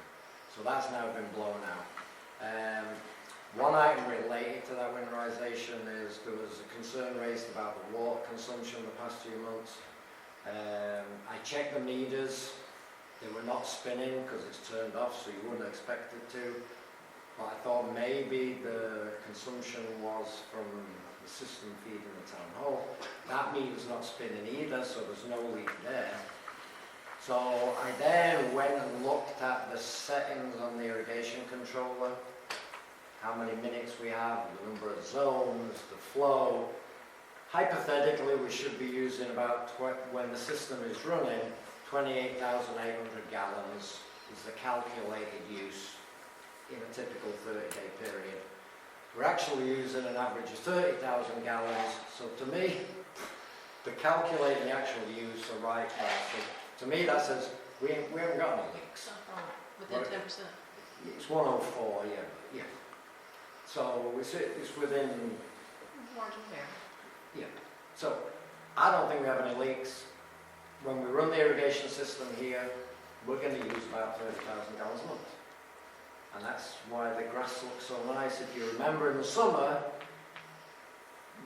all the grass was dead because the irrigation system had never been turned back on. I guess the new landscaper didn't know he was supposed to turn it anyway. We got it running again, the consumption went up from next to 0 to 30,000 a month. Union County flagged it, saying, hey, your consumption's gone up. But actually, we turned the system on when it wasn't on last year. One thing I did notice about the town, and I'm not asking for a decision today, it's not a rush, but something to think about. When I was putting the Christmas decorations up, I noticed that the mulch around the town hall is in really bad shape. It's not been done in a long time. It's not in the contractor's schedule of work to do that. I priced it. The cheapest way to do it would be to get the mulch delivered, and I'll come over with a wheelbarrow and a shovel and a rake, and I'll cut it out. The mulch, I'm estimating about 60 cubic yards you need. It would be just shy of $3,000 delivered to have the mulch delivered here. So if you can think about it for a future agenda item, or if you want to go ahead, let me know. Is there money in the budget? I would prefer doing a budget amendment, that's the process that No. I talked with John and the mayor about, so that we can bring you something formal. There is no money in the town hall budget for the mulching, so you'd need about $3,000 to order the mulch, and then we'll put it in a remote spot, and I'll move it, come over every couple of days and move some until I've got all the beds mulched. So, can we get the tractor from the park to the town hall? Yeah. Even if we let Brandon, Yeah, With his that would, lights and that would sirens. make it really easy and real I quick. mean, all you have to do is go from the park to, let's say, I mean, Harris it's got hazard flashes on it, and I have We could get driven from the park to Harris Teeter, then you go through the parking lot, and I don't know. I mean, I've driven it down Lester Davis Road to get on the strip of land along 84. I just hate to see, if we do decide to get the mulch in bulk, it'll save us a bunch of money, but I hate to see you use a wheelbarrow and a shovel. So, Won't be the first time. John, let me know, we'll see if Brandon can help you out. Or some Yeah. Boy Scouts or something. Who needs that volunteer hours? Yeah, we're talking about high schoolers need some volunteer hours. But in terms of labour, I'll figure it out. If I can get the tractor here, that would be great. If not, You know it'll be the- the first time I've moved that much mulch. yeah, but the main reason we got you the tractor is because your wife talked to me. Yeah. She regarded how old you were. But it's going to cost you $3,000 to buy the mulch. So, just, you know. We see So people- systems are winterized, we're good. I'm not going to turn them back on. And the planting schedule's weather dependent because I don't have water. I don't want to put plants in the ground unless I've got some rain forecast in the next few days. So as and when I see a rain forecast, I'll be drilling holes, putting plants in before the rain comes. That's it. And one last thing, tonight I was delayed because the gate's not working again. I drove up to the gate, it's supposed to open, it didn't open to let me out. So It's our new program to get you to work more. Yes, it's keeping me there till midnight now. So I'll get the gate contractor out and again, so I'm gonna look at it. They're calling for rain tomorrow, Tuesday and Wednesday, by the way. And it rained some today, but they're calling for rain tomorrow and Wednesday. Yeah, I know. Yeah. I keep a very close eye on the weather all the time. Okay. I'll try to, look for some, I'll do with Kathy, we'll look for some budget amendments to bring it to council for the mulch. Next month. I can go through the budget and find that for him, but I would like for him to, let's prepare before the meeting and not come into the meeting like this. All right, so events and programs committee, Mr. Down. Yes, good evening, everyone. This is obviously my first committee update. As you all probably know, unfortunately, Mr. Gordon is not here with us as he is our chair and he is in Jacksonville, North Carolina with his father who unfortunately passed away last year and dealing with that. But we did have a good discussion at the last Events and Programs Committee last month. One of the first things that we talked about was the proposed events, which I will give here to you in just a moment. But we had 4 proposed events, and obviously we have to take into account that the park will probably not be done until at the earliest late summer into the fall as of right now. So we obviously had to take that into account. So we have 4 proposed events, and Amy printed out some of these flyers for you just to see the dates for the currently proposed events. There you go. You guys want It would be nice if we could have these for the agenda packet as Yeah, well. go ahead. So council is That's prepared. fine. Thank you. Yep. So as you can see there, the first one that we have is a Easter/spring. We were also thinking about possibly a Cinco de Mayo themed movie night type thing on the 3rd. Yeah, we weren't really firm exactly on how we wanted to necessarily theme it. But then we have on June 14th, we have the car show that we are proposing. A fall bash on October 18th. Hopefully that would be at the park. And then Coco and Carols on prospectively December 13th with the applicable alternative dates that are listed there. We are hoping to work with local businesses and organizations for these events. For one example, we were thinking about if we were to do a Cinco de Mayo themed event, that we could maybe work with Sabor Latin Grill that is over there next to Food Lion or something like that. So yeah, any questions regarding those? Amy's also here to help as she's normally there. Yes? The car show on June 14th, I thought that they decided not to have any more events in the summer because it was so hot. And I thought we decided not to do the car show because it was too much work for what we did. It was just discussed at the meeting. It was actually approved, at least by us. If you guys do not want to do that, I can take that back as I will be chairing that committee meeting on Thursday. We But did I'm not say aware of these after, previous discussions as I right, was not necessarily with Parks and Rec before this, obviously. after the anniversary celebration, when we had a Okay. committee member collapse, we decided maybe Not summer to do any events summer. were not, so maybe we could change the time. John? Yeah, the thought of the car show was, it was an event we could host, you know, assuming we can't host anything at the park till that was fixed. The thought was it was an event we could fairly easily host here, with the show cars here, and then using no van parking for visitors to the show. The date was suggested only because it's around Father's Day and we've done that in the past. We could change the time to earlier in the day, later in the day, because we have light here. We might not be the same crossing the road issues. We could have it later in the day when it's cool. We just wanted to get a schedule of events listed and some dates. Well, and if it was here too, people could come in and use the bathroom and get a little reprieve Precisely. from the heat. Right. We Which were would be- proposing possibly bringing in maybe a few porta potties if we felt that it needed that, but obviously we have the bathrooms that are infrequently used here. of Right. course. So were you thinking about a certain time? We weren't necessarily specifically thinking about a time. Obviously, it's not going to get as dark as it is right now, being with it only about 8 o'clock. It usually gets darker around 9 o'clock, if I remember correctly, during the summer. So obviously, you could definitely have it later at like a 6:30 time frame or something like What that. time do car enthusiasts prefer, morning or afternoon? Or morning or late evening? Morning. They're all over the place. Mornings is very popular, I know, there's coffee and cars morning and held all the time during the season. So that's a morning one.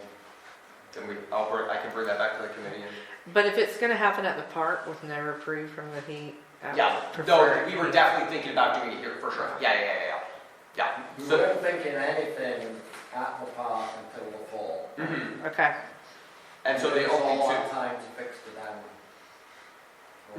yes, all right. and therefore the only two being the Fall Bash and the Cocoa Carols, Yeah. projectively at.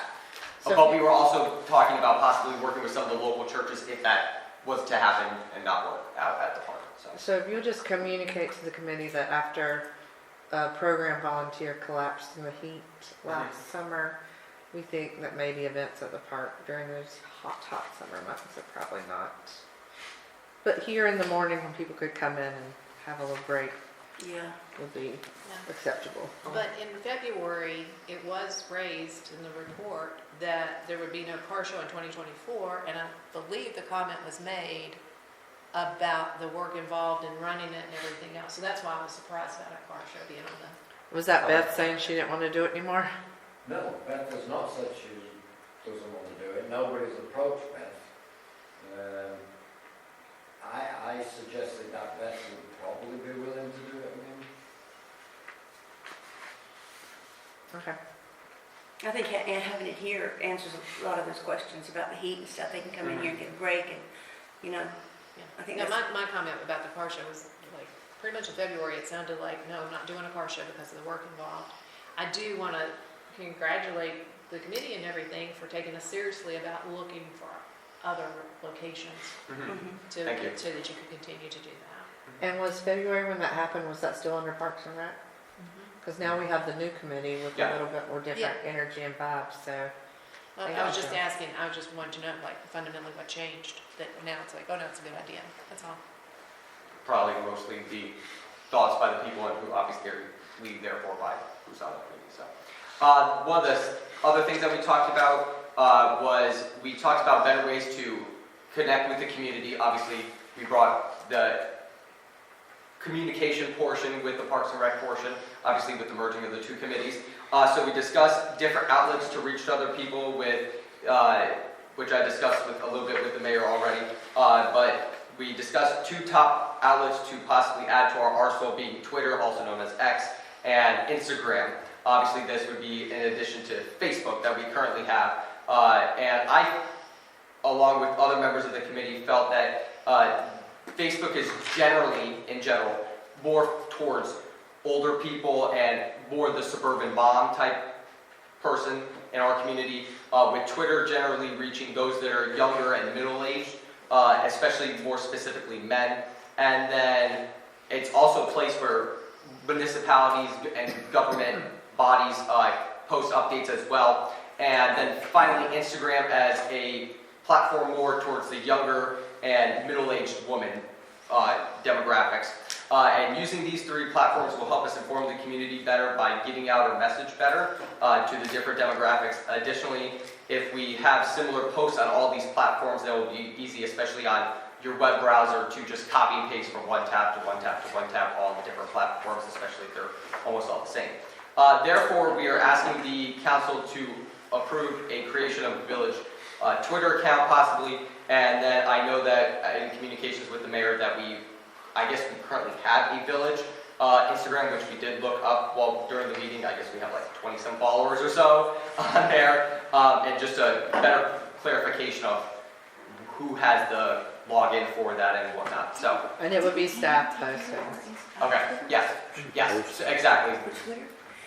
Yeah, We do have an On Instagram. Yeah. We have an Instagram. Not Twitter. Okay, never mind, sorry. okay. And I said that I have concerns about record retention, and the more that's out there, the more to keep up with. Even our Facebook page doesn't have that many friends. I'm not a fan of Twitter, but that's me personally. That's a council decision. I'm okay reopening Instagram because those two are linked and it's a very easy upload from one to the other. But I don't even vote unless it's a tie. So y'all talk about it. And I said to Joe, and I say this frequently, like we're a village of less than 9,000 people. We cannot be everything to everyone, and we need to accept that. We don't need all the things. We don't need to be fancy. We're just us. But I'm gonna put that on a T-shirt. Yeah. So, I mean, Counselor, you can discuss. the fact that we had an Instagram account and it had been dormant or anything pretty much says at some point somebody else had that idea. I think that for me, part of the criteria is the records retention, but also the integration with the new website to where that there is not any manual work that has to be done, that's, you know, a seamless integration so it doesn't add to staff, you know, work. Yeah, time, Right. yeah. The committee can say, here's the stuff to put out and what to do, whatever. That to me is part of it, of how easy is it, what's it really gonna take? And we have to make sure it's record retention, and there is some training available regarding social media use by municipalities that might be something good for your committee to look into. Okay. Is your committee going to be taking control or of these Twitter, Instagram? Are No. your committee's going to do it? Staff will maintain control Staff? of that. But they can provide the They can content. provide information, but they are not. It is going to be a Okay. staff-controlled post. But for you guys to understand the requirements around municipality and record retention, well, might be something that, there might be a small fee for some of those classes, but we'd look into that. Because it's one of those places that say, you know, The record retention handles the record retention requirements for social media. We are required to keep all of those pages. Currently, right now, Amy pulls those pages off via snapshot. The mayor and I discussed recently, maybe 6-8 months ago, about having a formal system that actually, I guess, keeps a record of all of that for us, but it's expensive to do that. Very expensive. Yeah. And if we start having Twitter, which is now X, then we have to also maintain that and be able to pull it for any kind of record requests. So right now, we're operating efficiently, but very inexpensively manually. And yeah, I understand that part, I'm not crazy about that part, but the training I'm alluding to is really, I think, because I did take a class a couple of years ago aimed at elected officials to keep us from messing up.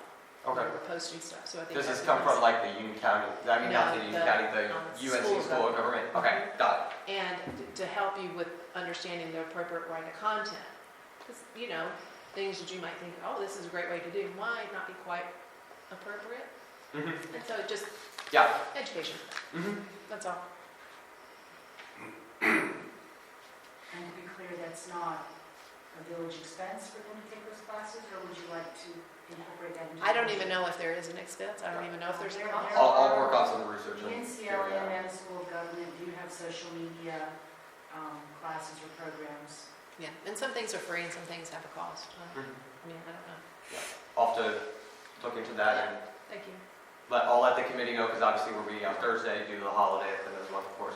And so I'll let them know and let Mr. Gordon know if, well, I guess I'll probably be giving them a committee meeting update next month, so.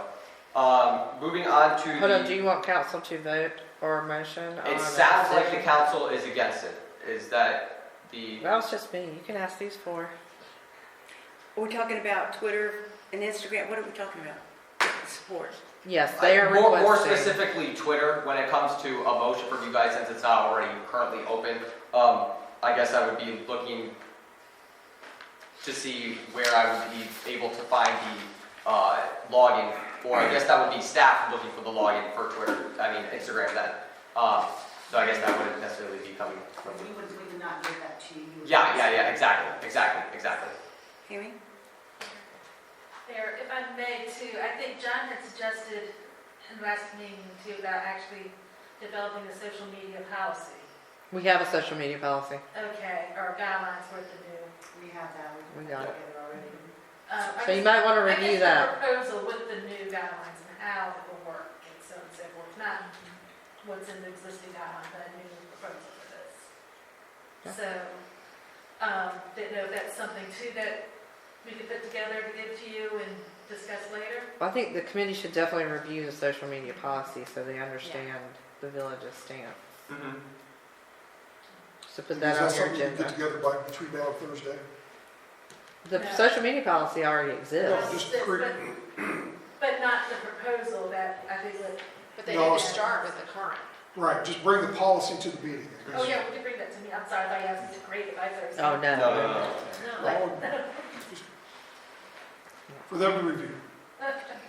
So I mean, if you guys did want to vote, but it sounds like at least two of you are leaning towards no. I don't really know. I'll be honest with you. I don't have a dog in that fight. I don't do Twitter. I do Facebook, but that's about it.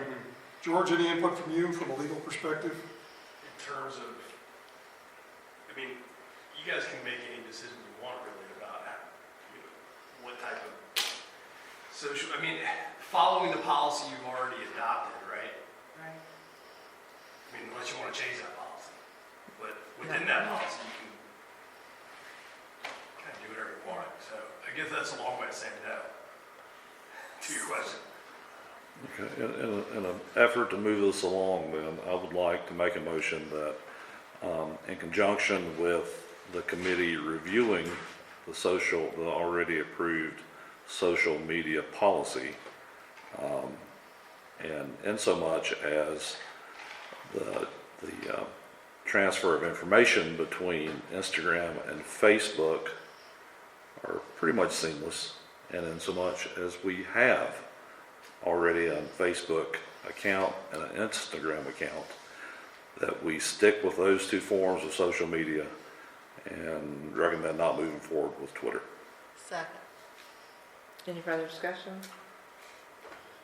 All in favor? Unanimous. All right. And then the last thing that we talked about at the committee meeting last month was buying a generator and projector screen for movie nights. That was brought to us, I believe, by Amy Craig, or was that someone else? John.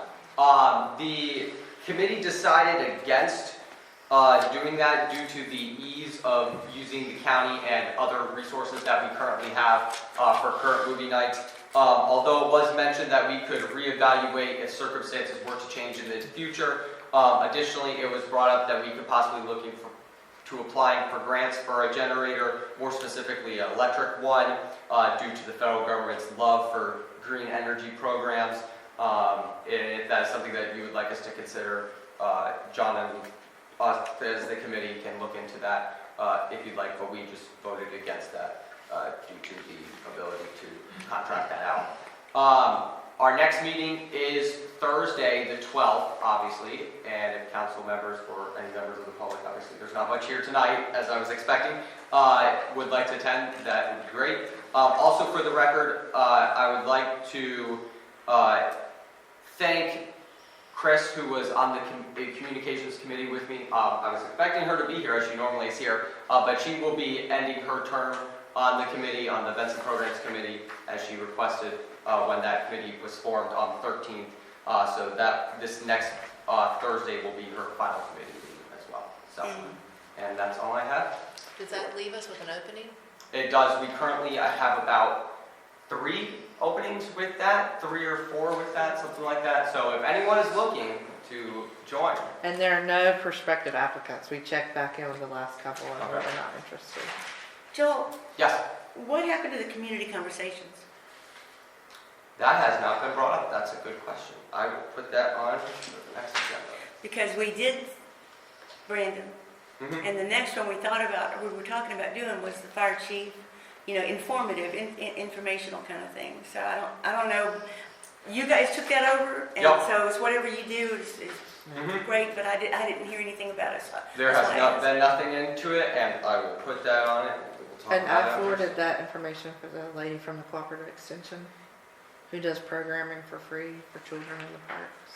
I unfortunately have not got back into that, so I did get that email last month, but I did not look into that yet. Just So don't forget, she's really great to work with. I'll Before I pull change back up that email. It's something like that, yeah. One thing you touched Soil on, and water conservation. I thought we were getting a generator. I said, I think I can buy it with the money that they transferred from the events to the general supplies budget. I just get them from the general supplies budget. Okay. Lori also mentioned, what is it, 4-H? There's the 4-H extension service. So the extension service has, you know, the 4-H person, and I'm sorry, I can't remember her name, that maybe does programs, and then she mentioned like soil and water conservation, which is, you know, a different part of the organization from extension, even though they Okay. sit in the same building, that there might be multiple programs. Okay.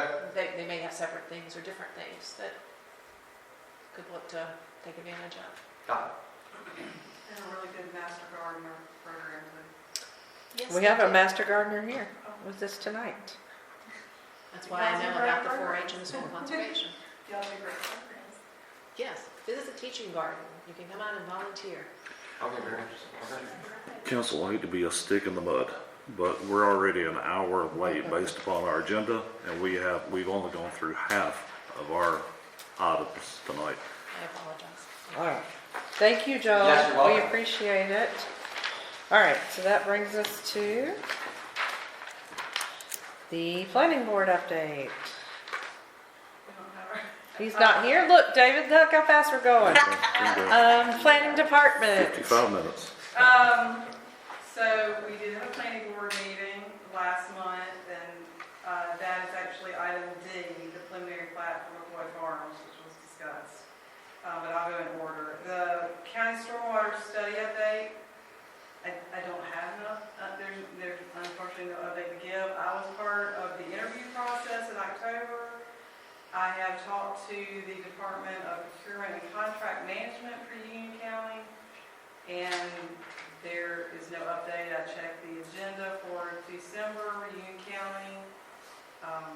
They do not have it on their board to approve the contracts, or approve a contract yet, so that's where we are. The community survey update, I talked to Fawn today. There have been 500 responses as of this afternoon. And the next item is the preliminary plat for McCoy Farms.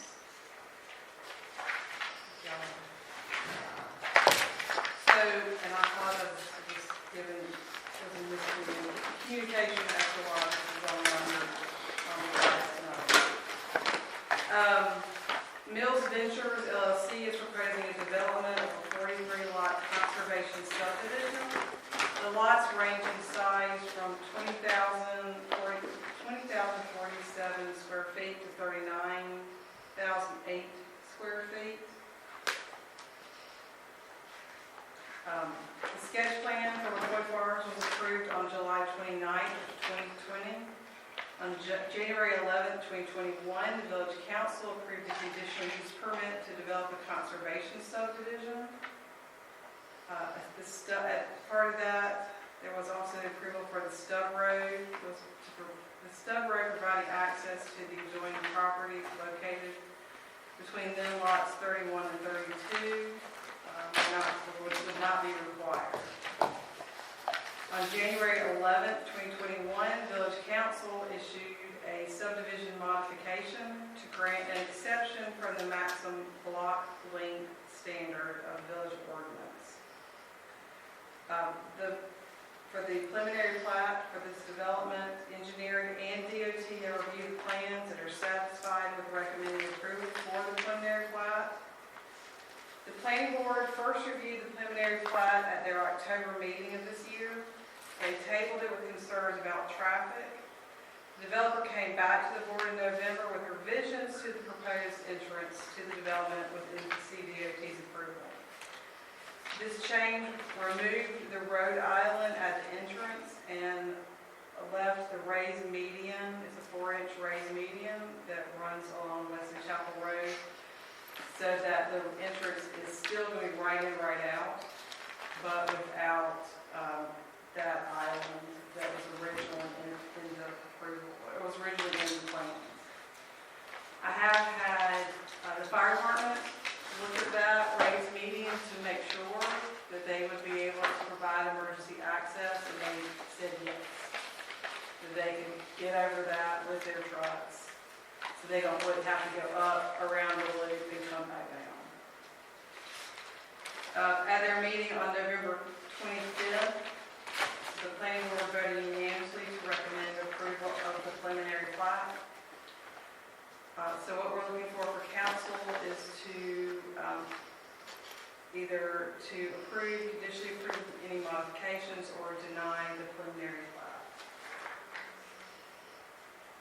And you said DOT had approved? DOT has, yes. They, like I said, they've gone through a couple of different iterations of this. Originally, it was going to be the median with an island at the entrance. But they have, the developers have talked to DOT and they took out that. There were a lot of questions from planning board as to whether or not that the island was going to cause some issues of people coming in and out off of Weston Chapel Road with trucks. They did prove that it would be okay, but NCDOT said that with the divided median, that would limit it enough for the right out.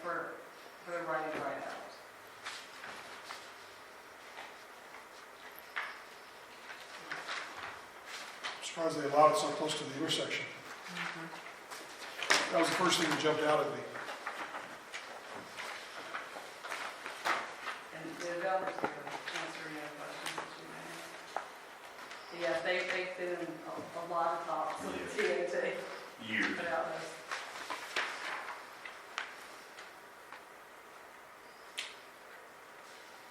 It says that there's 64.4 acres and 43 units, 43 homes. So does that mean that 21 acres, there, give or take a little bit, is conservation or without open space or whatever? Correct. Okay.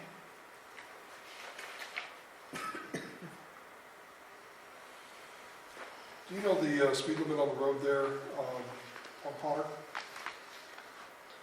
The current speed limit coming out from the roundabout at Sun Valley is 45. This whole entrance and thing has been driven by the relocation of the roundabout, which was originally on the other side of Potter, which took up the majority of the septic tank field for a home that is there. So they have shifted it, skewed it all on our side of the property now at the corner, which engaged the state DOT, which is handling the roundabout, and the local DOT from Albemarle trying to talk to each other, which I have found out that they don't talk to each other. Surprise. So, yeah, typical government entity of the DOT. So we trashed all our engineering, which had deceleration lane, turn lanes, the whole 9 yards for that entrance, which would have made it better. And this whole thing is now controlled by the skewing of that roundabout to our entrance. So we don't know what they're going to post the speed limit at now, but if you reach our entrance coming from Sun Valley and you're going 45, you're going to go over the roundabout without being done to make a turn. So the speed limit's going to have to considerably reduce because they're now coming into the roundabout just below our entrance. That's specifically why I asked about the Yes. speed limit on the road, and more specifically, what the sight distance is going to be affected. The sight distance is we're having to mesh our improvements with DOT improvements, so that whole area right through there changes. The sight distance is fine, but the speed limit, we don't know what's to be posted yet. It's probably going to be 35, I'll imagine, coming into the roundabout. I actually did a little run through there to see where I needed to start braking before I get to the roundabout, and it's considerably before our entrance. The other question was a school bus pickup. We've contacted the school board. They now allow the drivers to interact with that decision of where to pick up the students. We recommended the mailbox kiosks in the subdivision itself to pull off there. Students could stand there, the school bus could pull off the road there. And their comment was, well, this project probably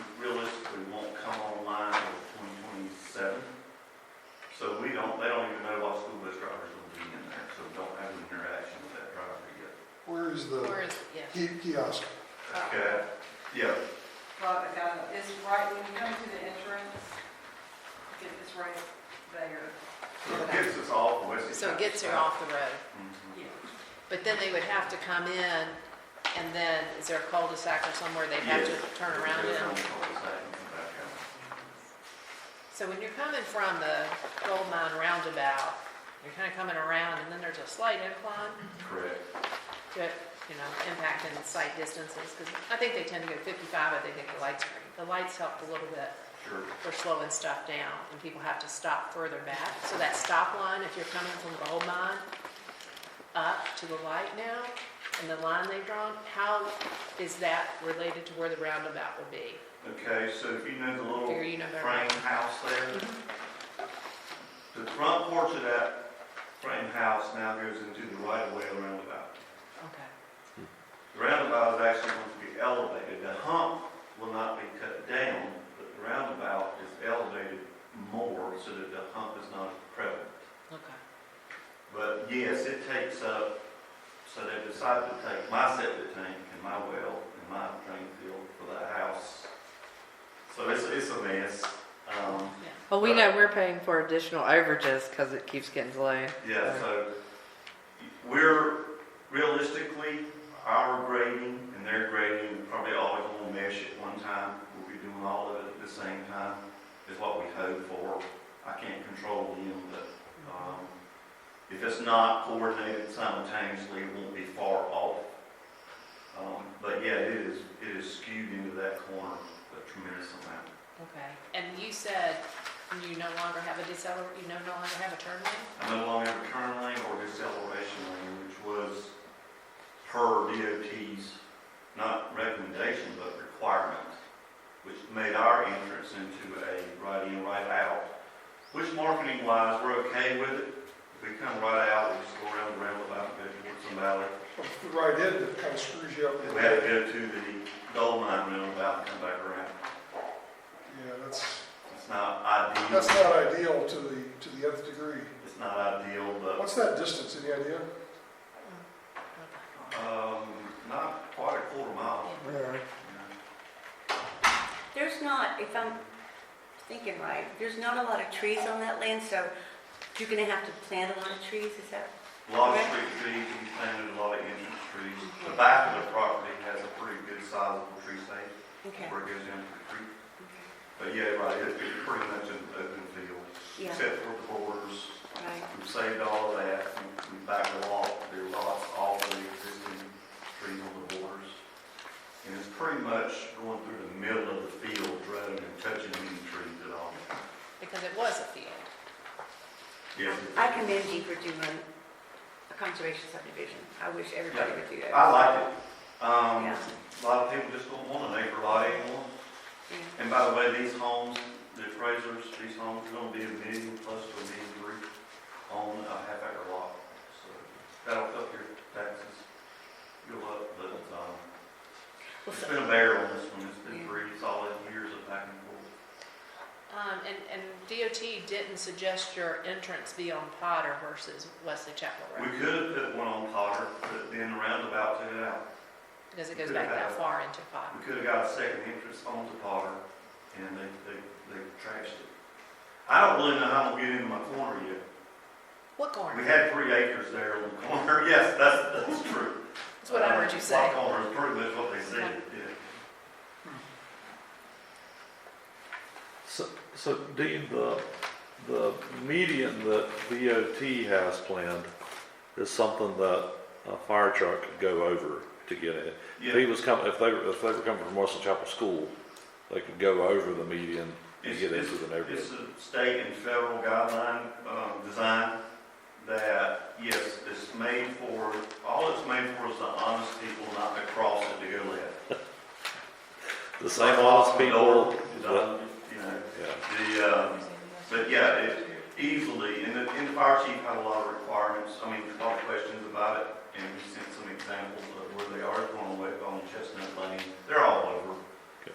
But it's a typical tapered, 4-inch high, crossable easily with a fire truck or school bus, ambulance, anything that needs to get Yeah, because that was one of the first things when that came up, that they were gonna have to put that in.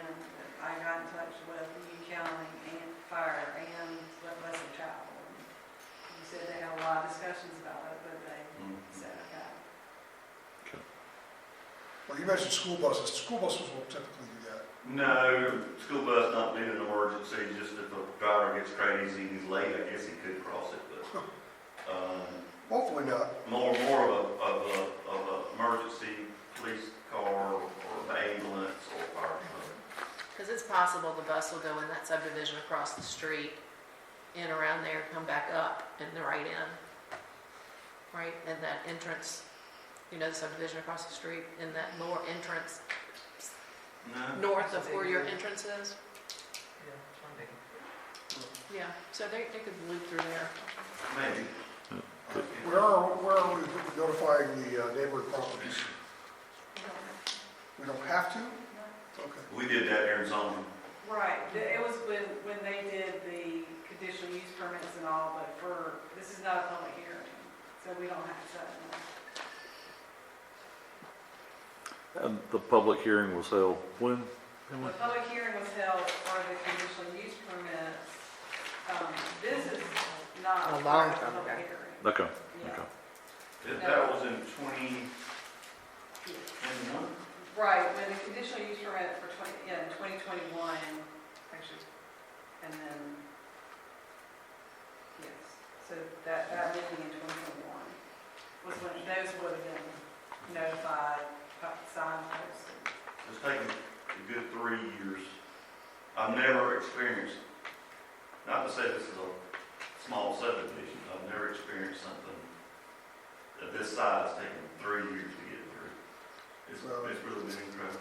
It's a combination of the utilities, the Department of Transportation, you know, I think the village part has probably been your easiest. Village has been great. It's the Army Corps, it's the DEQ, Yeah, and it's DOT. yeah, Those three are, We're quite familiar. yeah. And I wish I could say with 100% confidence that the plans that are currently proposed for the roundabout are set in stone, but you gotta know, those are No. not set in stone. they're not. And the likelihood of them changing is a good 50-50. If they don't break ground this summer, I'm gonna lose my mind. They did mention, the right-of-way agent did mention they moved this to the fast track, which I don't know what that means in DOT. That means, But it, like. have you ever seen that Heinz commercial catch up where it Yeah. just barely moves and it comes out? The last 6 months, apparently, you can go online and see it has been moved to what they call the fast track now. The staking has been going on. I couldn't read the stakes, even though I read stakes for 40 years of my career. They had come out there and explained to me what their stakes were meaning, and you have an easement, then you got construction limits. And the construction limits are just wiping out pretty much the corner there. Like I said, the front porch of the house now is going to be in the right of way. Right. Well, it's been, I want to see it done as well. I just want to. everybody got excited when they started putting stakes out at Cumberson Road and Newtown Road, and the stakes have been there for 2 years, That's and no right. work's actually been done. So the stakes mean absolutely nothing. I wish they did. But, you know, you're gonna run into problems with utilities, you're gonna run into problems with the Department of Transportation, you're gonna run into Corps of Engineers, because you've got the water issue. So excited. I wish there was a way we could make this simpler for you, but it's not on us. I'm helping you with that legislation in February. What's happened is you get these reviewers and then they leave. And then you have to start the process over again. Well, that's not happening anymore. They're going to have to pick up where the priority was left off, so that'll do it. The only thing that jumped out at me was the speed limit and the issue with the buses. I would really like to see, because of how much space you have with the mailboxes, we made a requirement years ago that there be at least a minimum of 2 parking spaces there by the mailbox. But people are kind of, I mean, 2 spaces is defined by what? I mean, it's almost 6 feet off the road. Yeah. I'd like to see that bigger. I'd like to see that big enough where you could actually pull a car in there, park, Yep. wait on a school bus or whatever the case may be, get your mail, without having to make people kind of drive around your car the other way. So this one is can't tell you the width, it is 44 feet long. Well, it's not the length, it's the width. Yeah, and I'm, surely it's not 6 feet, I would say it's at least 10 to 12, but, Well, I think when we originally made this change to the requirement, when they started putting gate mailboxes, in, we wanted like 2 parking spaces. right. Not just the roads a little bit wider around. Uh-huh. And that's kind of the way they've gotten around it. Yeah, Well, the other thing, if that's going to be your school bus pickup spot, people will park there Right. for the bus. On a rainy day, the parents don't want their Any kids day, sitting in the. any day they'll park. They park in my neighborhood, any day. so that'll be morning and afternoon, morning pickup in the afternoon. For I would 3 assume buses. If there's someone there, that they just let them off, beside it, but. Well, school buses stop in the middle of the road all the time. And- That's not the problem. It's And not- the it's the driver- parents. It's the Driver may parents. say, that's not where I want to stop at all, he may want to go to the center of the community. Yeah. I found it kind of odd that they let the driver have so much say-so, but they do. I'd like to make a motion that we approve the preliminary plat from McCoy Farms. You're not worried about any of these outstanding issues with the speed limit and. We have no control over that, it No, doesn't I matter. understand that. Yeah, I mean, it Oh, no, doesn't wait, ma- whoa, Yeah, there's a yeah. motion. You got a We motion. gotta have a second to I'll talk about. second the motion so that we can start discussion. Okay. There you go. Now talk Is, about is there anything outstanding that causes you any concern at all? The things that we have no control over, it doesn't matter. I mean, DOT controls what they build there. And our, in my opinion, focus is on the neighborhood and the tree save areas and the road. And that, the road, we don't have any control over that. So what's the point of waiting until DOT gets off there behind and does something? So I say, I You am also so can't- in support of this. I love this. You also can't control UCPS and when they're gonna, No. where they're gonna put a bus stop. So, And Deb, I know how much you are into the tree save area. Did you look at lot 43 specifically and what's doing with the building envelope? Okay, what now, say again? The first lot on the right, or at the Mhm. top, the building envelope being affected by the tree save area? Do I it's think just that? jagged. Yeah. I personally would rather it be jagged because we don't want tree save on the lot. We learned that lesson the hard way multiple times. Right. Yeah. But are there trees there or will trees be planted there? Is that the question? Yeah, it's weird to see that that goes right up into what would be the building envelope versus the lot line. Did they already get a modification for that? No, that was part of the stream buffer. And it meets the minimum lot size. It does. So even if they made it big enough, even if they made it, they wouldn't be able to build anything in there because that's where the stream buffer is. But typically you have the lot line and then you have a distance between the edge of the lot and the building envelope. Right, And here it doesn't seem to have that. correct. So, I mean, I see what you're saying, but yeah, that's why they modified it, was because of the stream buffer. And it's not really a stream, it's just a ditch. Carries water when it rains, but, You hope. yeah. I guess for me, it was more of, if those are existing trees, is why it looks so wonky versus a straight line, because you're gonna have to It's just a plant trees. combination. Because as a property owner, having a nice hinky little property line looks a little weird. Well, there's definitely a Especially reason start cutting for trees it. down because they think it's their yard. And it would probably be a combination of the stream buffer and the tree line, to save the trees. Yeah. well, I applaud you for saving the trees. Normally there's a buffer between the building envelope and the property line, and here there doesn't seem to be one. And again, as the developer and the builder, he understands what those requirements are. He'll just have to make whatever goes on that lot match the lot. My comments. First off, Dean, I apologize, and that I was not paying attention. If I had seen that this was so far down on the agenda, whenever we made the motion to approve the agenda, I would have moved it up. So I apologize for that, for you, for your time. Secondly, I also agree with Deb, and that I love the idea of this being a conservation subdivision. I think it just matches that lay of land. I'm excited about saving a lot of that on the front, sort of buffering that from the road. I'm excited about it being really, I think I'm right, is this the first conservation subdivision that we'll have in the village. Yeah, so I'm really excited about that. A little pricey notice. It works well. I'm glad you made the ability to do that. In fact, we didn't even max out as many lots as we could have got on it. Thank you. Could have been a cul-de-sac to the side and got some more. Yeah. But the land's just, to make a good conservation piece, you need a big buffer. And I'm not gonna say it's all me, a lot of it's figuring costs and things like that, but this, as you see on the map, it's centralized through the middle of the property, leaving all of that common area and open space, the pond and whatnot, unaffected, so. Yeah. Worked out good. Yeah, so I'm really, really excited about that. We were talking about grandkids earlier. I've got 4 older grandkids, and they always want to hear the bad news of Paw Paw's story before the good news because they don't like the bad news. That's the good news. The bad news is, staff, when did we receive this? That's what I'm saying. We received it at Town Hall last Tuesday. When did council Y'all receive it? got it today.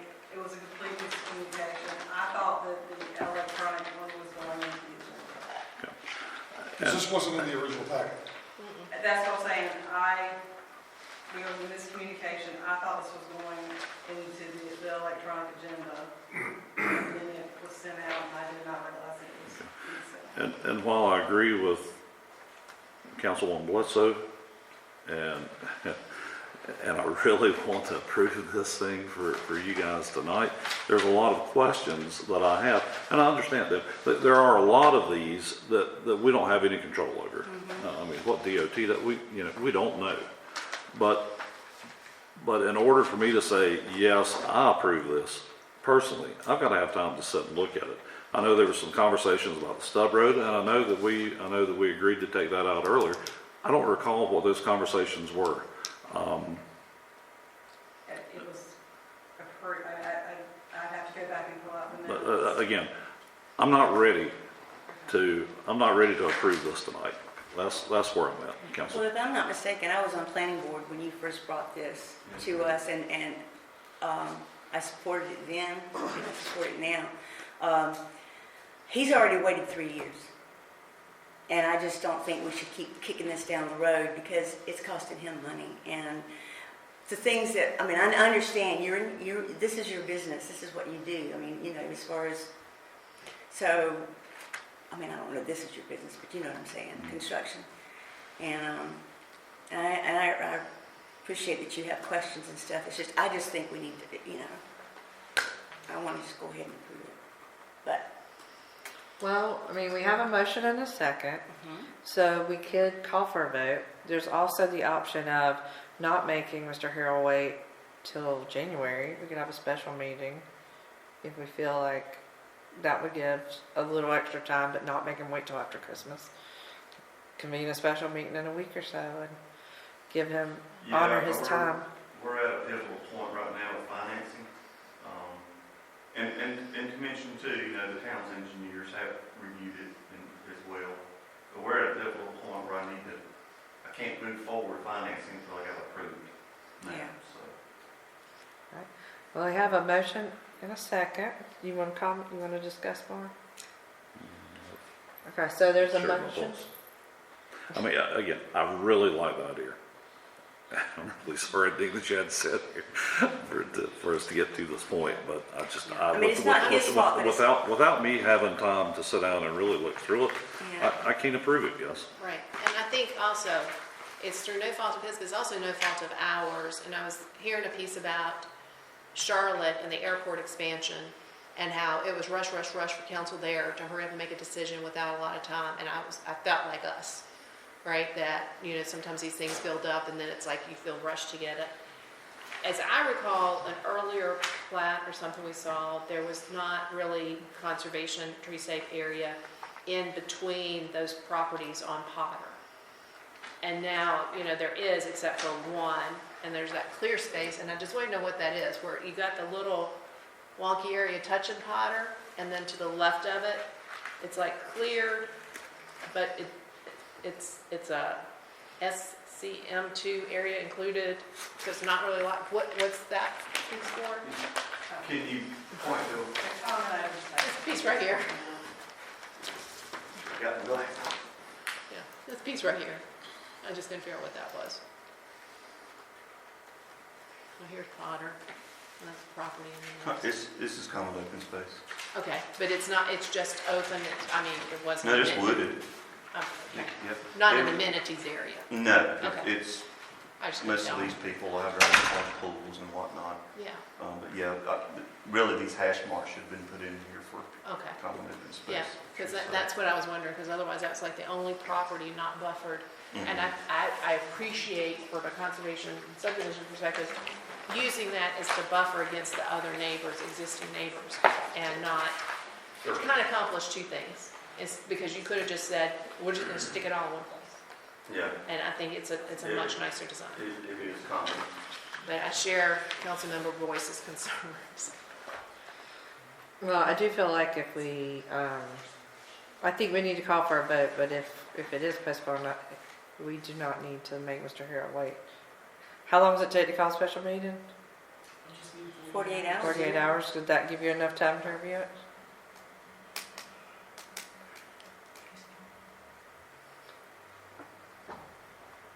Yeah, I can make it work. Emily, would that give you enough time to get our Yeah, questions I just answered? wanna- I know that you want, like, the minutes from. I can go back and pull this. stuff. Is there, No, I can go back and pull them. no, I'll go back and pull them for you. Right. David, does that give you the opportunity to I contact guess him? I'm just trying to find out what else, if there's any, I'm only totally prepared with any other questions. Or you can email me questions. Okay. Do you need to check in with any of the Department of Transportation or any issues with the county or anybody else that you want to contact that you may not get a response in 48 hours? I think more than anything else, Mike, I just want to go back and review the items that both planning board and council have before.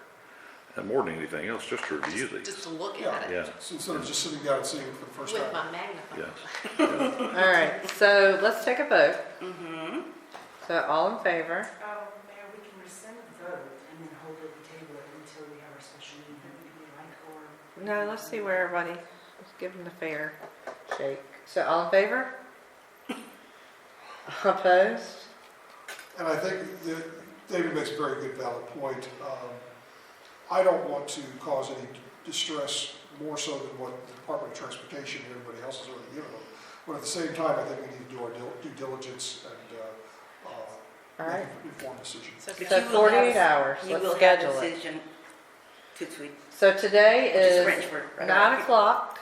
If we call it at 8 o'clock in the morning, 9 o'clock, 9 o'clock in the morning, we can have it. We're talking We a can morning tell- or we can- evening. On the 12th? She's working. Yeah, some of us have to work. We're not house. So we're talking Thursday evening. We Thursday, have our events and programs committee meeting at 7. so we can do it before then. Oh, 6:30. Is that acceptable, Yes, ma'am. Mr. Harrell? I do apologize for. When would you want to have that meeting, Mayor? Yeah. Thursday? Thursday The 12th. at, could everybody do 5? No, You can't. No. What time can you do? We gotta do before. I can be here at 6. 6 o'clock? Should be short. What time's your meeting, Joe? 6:30, 6:30. If we have to, I mean, we can meet in, Yeah. But it's We'll gonna be a move short if meeting. we're- They can start. And if you have any questions, you can email me or call me, and I can answer them very quickly, so. So let's call it for Thursday at 6. And you'll have, Thank you. so and much. he is requesting, if you have a question, that you reach out and ask him, so we You have an can, email from John? Do you have an email? Yes, does council have it? I can. I have it somewhere, I know. is council okay for us to reach out individually if we do have questions? Sure. Yeah. I'm okay with you doing it, because you have a building background. I would only say if you do, and if you could let the others know. Maybe an email copy of Right. everybody? Or how about we ask David to have our questions, because David knows Right. the building I just didn't want industry. all of us going and asking Mr. Harold the same Yeah, question. I don't think we should all That's ask Mr. not Harrell. fair to him. No. So, go Send through any David. questions to David, and he'll, Mhm. Okay. and then David will report back what he finds. Okay, sounds fine. And you That will way have we all the won't answers. bother you. Thank you so much. See you Dean. Thursday, I know. Dean, you have my number?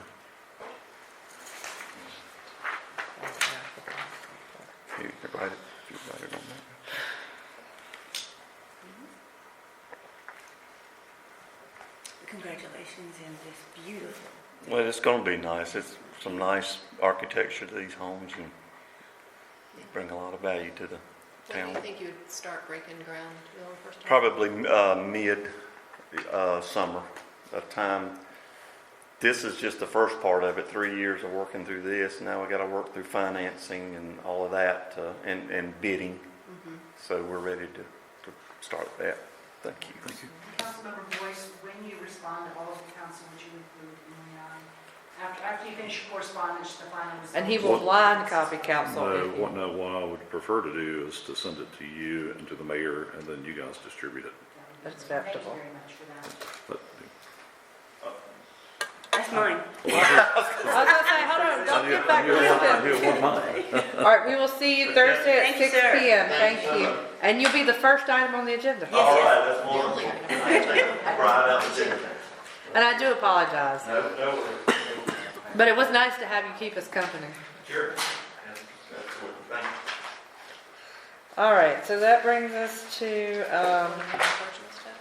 encouragement study update. We have signed the contract now, so ball is rolling. Do you have an update? No, that's the update. That's the update. We have approved and signed the contract. All right, so any questions for Emily before we move on? Yes. Here's my question. Last month, there was an issue raised by a resident about settling problems on the highway across from Linden Woods. It was caused by the Carolina Pets project. Offense. All fixed? Perfect. All Yeah, right. did you see that? I didn't see it. It was awful. It was. It was awful. It That's was just a fixed, pile of asphalt, just piled up in his yard. but all fixed. Offense. Perfect. Thank you. Okay, so audio visual equipment for the chamber. Real quick, we met with the first vendor using the needs definition that Joel and I worked out with Amanda, and we refined that a little. He reviewed existing equipment. The wiring that exists behind the walls there is all good for the speakers, for the microphones. The wiring for the monitors, RS-232, obsolete. The distribution system for that obsolete, it's going to have to be replaced. So we further refined the equipment requirements to meet the needs. The new projector will go in the same location to avoid any cost of rewiring because all our power is there, the wiring's already there. Even though it will be a Wi-Fi projector, we still need power. The power exists there, so we decided not to move it. We talked about having the camera for webcasting and recording council meetings there, but he thought it would be unsightly, so we were able to mount it on the back wall over there, capture the podium, the DS and staff, and then be able to webcast that and record it. I'm now waiting on the written definition of equipment, and then once I get that, then I'll arrange meetings with the next two vendors because I'll have a more clearly defined equipment list so they can all bid apples versus apples versus apples. You're gonna have it on the wall back there? That's gonna be kinda, It's not gonna be that, shouldn't be that big. No, it's a small camera. yeah, but still. You see it too far The away. idea was to have it hanging off a pole in the middle here, and it was going to look unsightly. So they can mount it up there, and it will work just fine. And they can run all the wires in the ceiling, you won't see it. John, does this include a microphone for the podium or a Yes. cordless microphone? No. Mic. Two mics over there. Because originally we had a cordless one that we could pass around if we were. We're not going else. We're going to go. The wiring already exists there. Yeah. And you can put a connector on it if you want to connect it, disconnect it.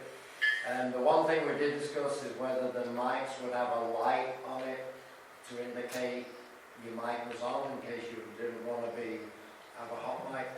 We're not going that way because that would need phantom power and probably double the cost of the microphones. So you will have an on-off switch, but you won't have an LED light to tell you your mic's on.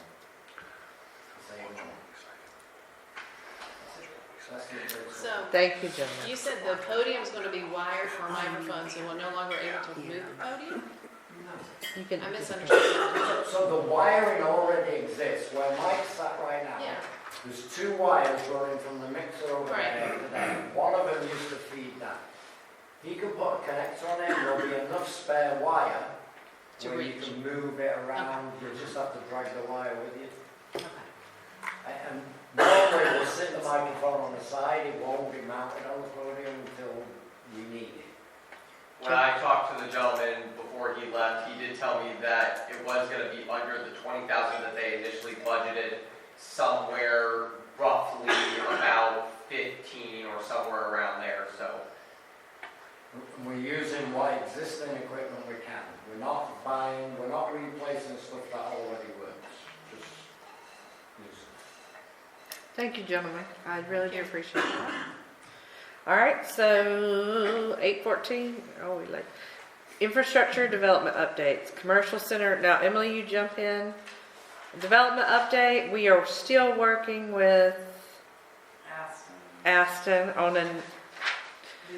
the easement agreement they sent. Everything else is good. As for the medical office building, that's the only thing we have left. The what? Medical Medical office office building. building, because they're doing the stormwater phases. Trying to call it water. So they're still working through the phases of that. Or they're doing everything in phases. And so the first phase is the medical office building, so that's the last thing we have before I can issue the zoning permit for that. Taco Bell looks pretty good. Going up quickly. Any more commercial center updates? Can I just make a comment? Sure. With the Chase Bank now open, almost got hit head on with a big SUV that was coming out from the bank around the Yankee corner. So I come up by Hickory Tavern and I'm coming in this way. They're coming out this way really wide and then it gets really tight for both of them. So, and then there just looks like an accident waiting to happen, just the way that curbing is right there and sticks out. And now that they're open and having traffic. Yeah, that was a problem from back when from before, and they should have really straightened that out when they put it in the bank. The problem is they've got that center island in front of Hickory Tavern that would have to be, No, this is like, once you're off of that, yeah, and it's on there, right there at the back, behind the bank that needs to be straightened out. yeah, the way to resolve that is to move it further that way. No, I was thinking we just eliminate that. Yeah, We might be talking. yeah, no, I just didn't hear the whole thing, it would, yeah, we definitely. Yeah, but it was a big SUV coming out as I was coming in, and it was very tight. David, I don't know if you have any updates to these as CR TPO reps, the Highway 84 widening, TBD, right? To be, yeah. To be determined. Roundabouts on Wesley Chapel, Potter and Potter, last I heard, construction this summer. Highway 84 improvement, they did present that at a school meeting last week and everybody was just in an uproar and then turned and pointed fingers at me. That was great. I told him that I wasn't confident that DOT wouldn't change the plans like 3 more times. Temporary lane at Newtown and Cuthbertson, remember that will be installed in the spring when it warms up a little bit. As soon as I hear anything, I'll let you know. It's TBD about Newtown and Cuthbertson. And I don't know if y'all saw, the village posted that there will be a closure for a bridge. It's on the Facebook page, so you have to take, if you're going down Newtown, if you're going down, no, what's that road? Newtown was right, thank you. If you're going down Newtown, the bridge, you're going to have to take Will Plyler as a shortcut. Somebody asked me about the timing on that. Is it going to be 6 months? Is it going to be a year? Is it going to be? Let's see what it says. No, that's why, that was the first question they asked was how long? Until? Joe's raising his I hand, he did might pull up know. a press release from NCDOT. Let me see if I can pull it up here. And I think I saw, it was from back in November sometime. So let's see if I can pull up exactly what it said here.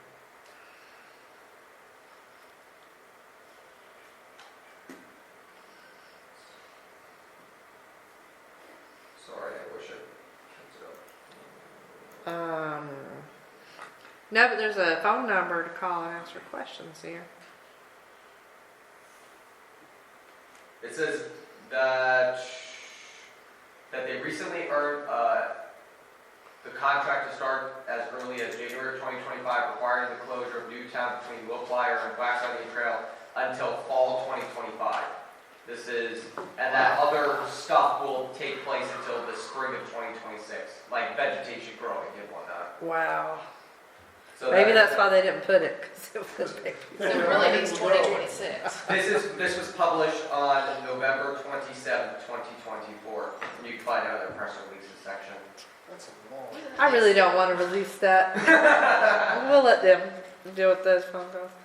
All right, UCPS Dropbox. I know that there was some correspondence. I called and gave her the message that the council gave me, that we would be willing to fund the box. She said she'd give it to the postmaster would call me back. She didn't.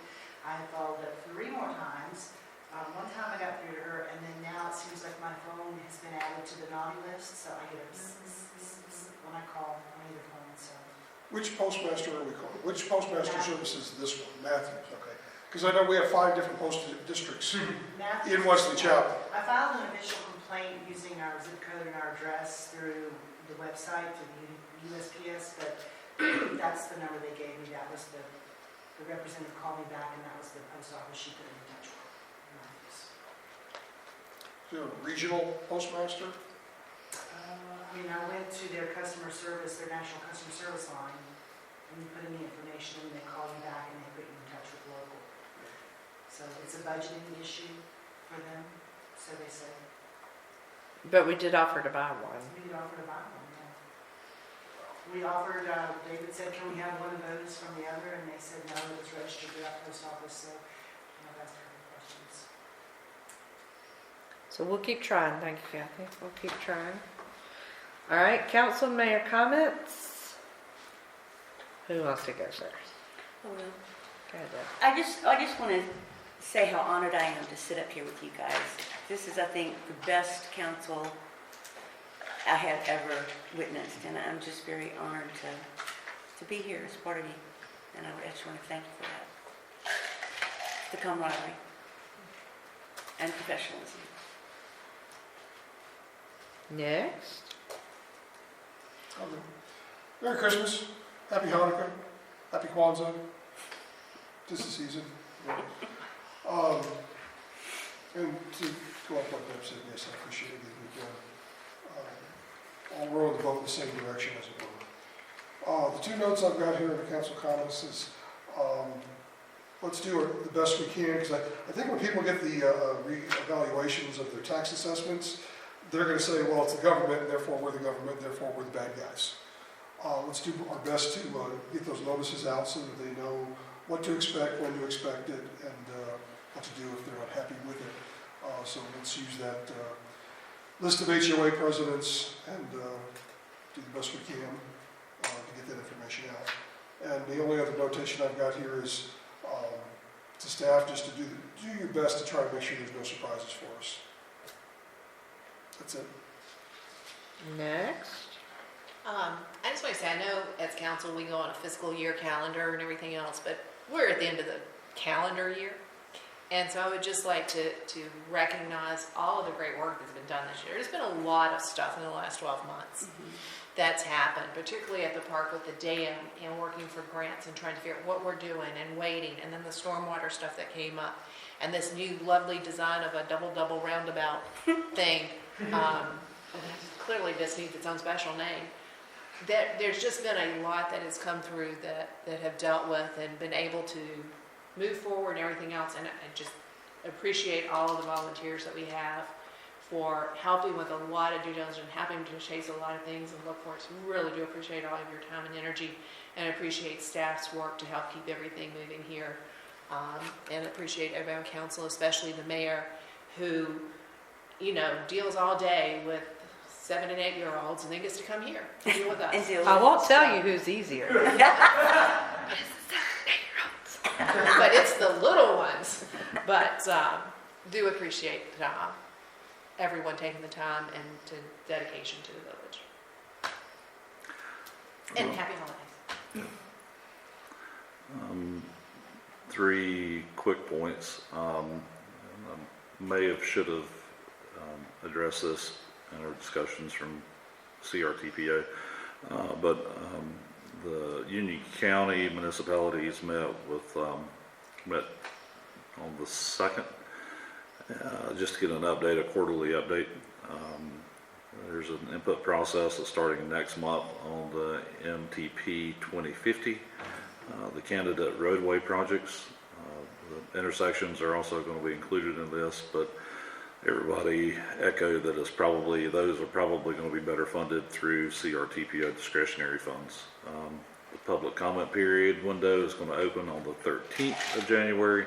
It'll close on the 14th of February. The critical intersection program will continue on as was planned earlier, and they're hoping to have a report that'll be completed with adoption by next June. So, as all things DOT related, it's going to take time. Second thing, echoing what Mike said, I apologize to council, apologize to Mr. Harrell. But I really need time to digest things that I, as a council person, needs to vote on. And I understand that we have emergencies and we have some things that are time sensitive. But before I'm able to vote, I want to know that I'm knowledgeable about all issues that come about because of that vote. And so, if that causes undue delays, then I apologize. Last thing, what would be a council meeting without a quote? Maddie Stepanek, who I don't know if any of you know him, but he was a 14-year-old kid that had the wisdom of a 44-year-old man, a 64-year-old man. Before he passed away, he said, "Unity is strength. When there's teamwork and collaboration, wonderful things can be achieved." Echoing what we've heard so far from council members, I agree with that. We have been, while we have not always agreed on every point, I think that we have held council members, staff, and others with a high degree of honor, and we've talked through things, and we have had many wins this year. We've had many things that have come up, like the stormwater issues, the dam remediation. We'll continue to work through that, blending together the Parks and Rec and the communication committees and making that work. We've worked through some challenging legal issues. I won't say any more about that. But and with staff, code enforcement of these habitual troubled areas that have never been fixed. We've found some success there. And even with traffic, we complain about traffic issues and about them never getting fixed. But we had a huge win this year with Copperson and Newtown, and just getting that intersection moving forward. So again, I want to applaud us as a council for moving forward, and I want to say thank you so much for allowing me to be a part of this, and us continuing to make strides to make Wesley Chapel a great place to live and raise a family. Is that the motto? Mm-hmm. Okay, good. And thank you to George and Emily and Vaughn and Kathy and Amy and John for supporting us on our path to get where we need to be. The survey is technically closing December 15th. As we just got the banners up, we might leave it open. We decide when we close it. So I'm going to work with Amy to do like one more big push, and we'll see if we can get a few more over the 500 mark. I will be publishing my annual letter in the, what is it called now? The calendar, that nobody in Wesley Chapel gets because we're of our zip code. It goes in the Monroe one. what is it called? The town planner calendar. Nobody gets my message because it goes in the Monroe one. But the one we get is like Matthews. But I'll be doing that. Also, the weirdest thing happened, and I've never been asked to do this, and now I gotta practice. I don't think I've ever been asked to do anything ceremonial.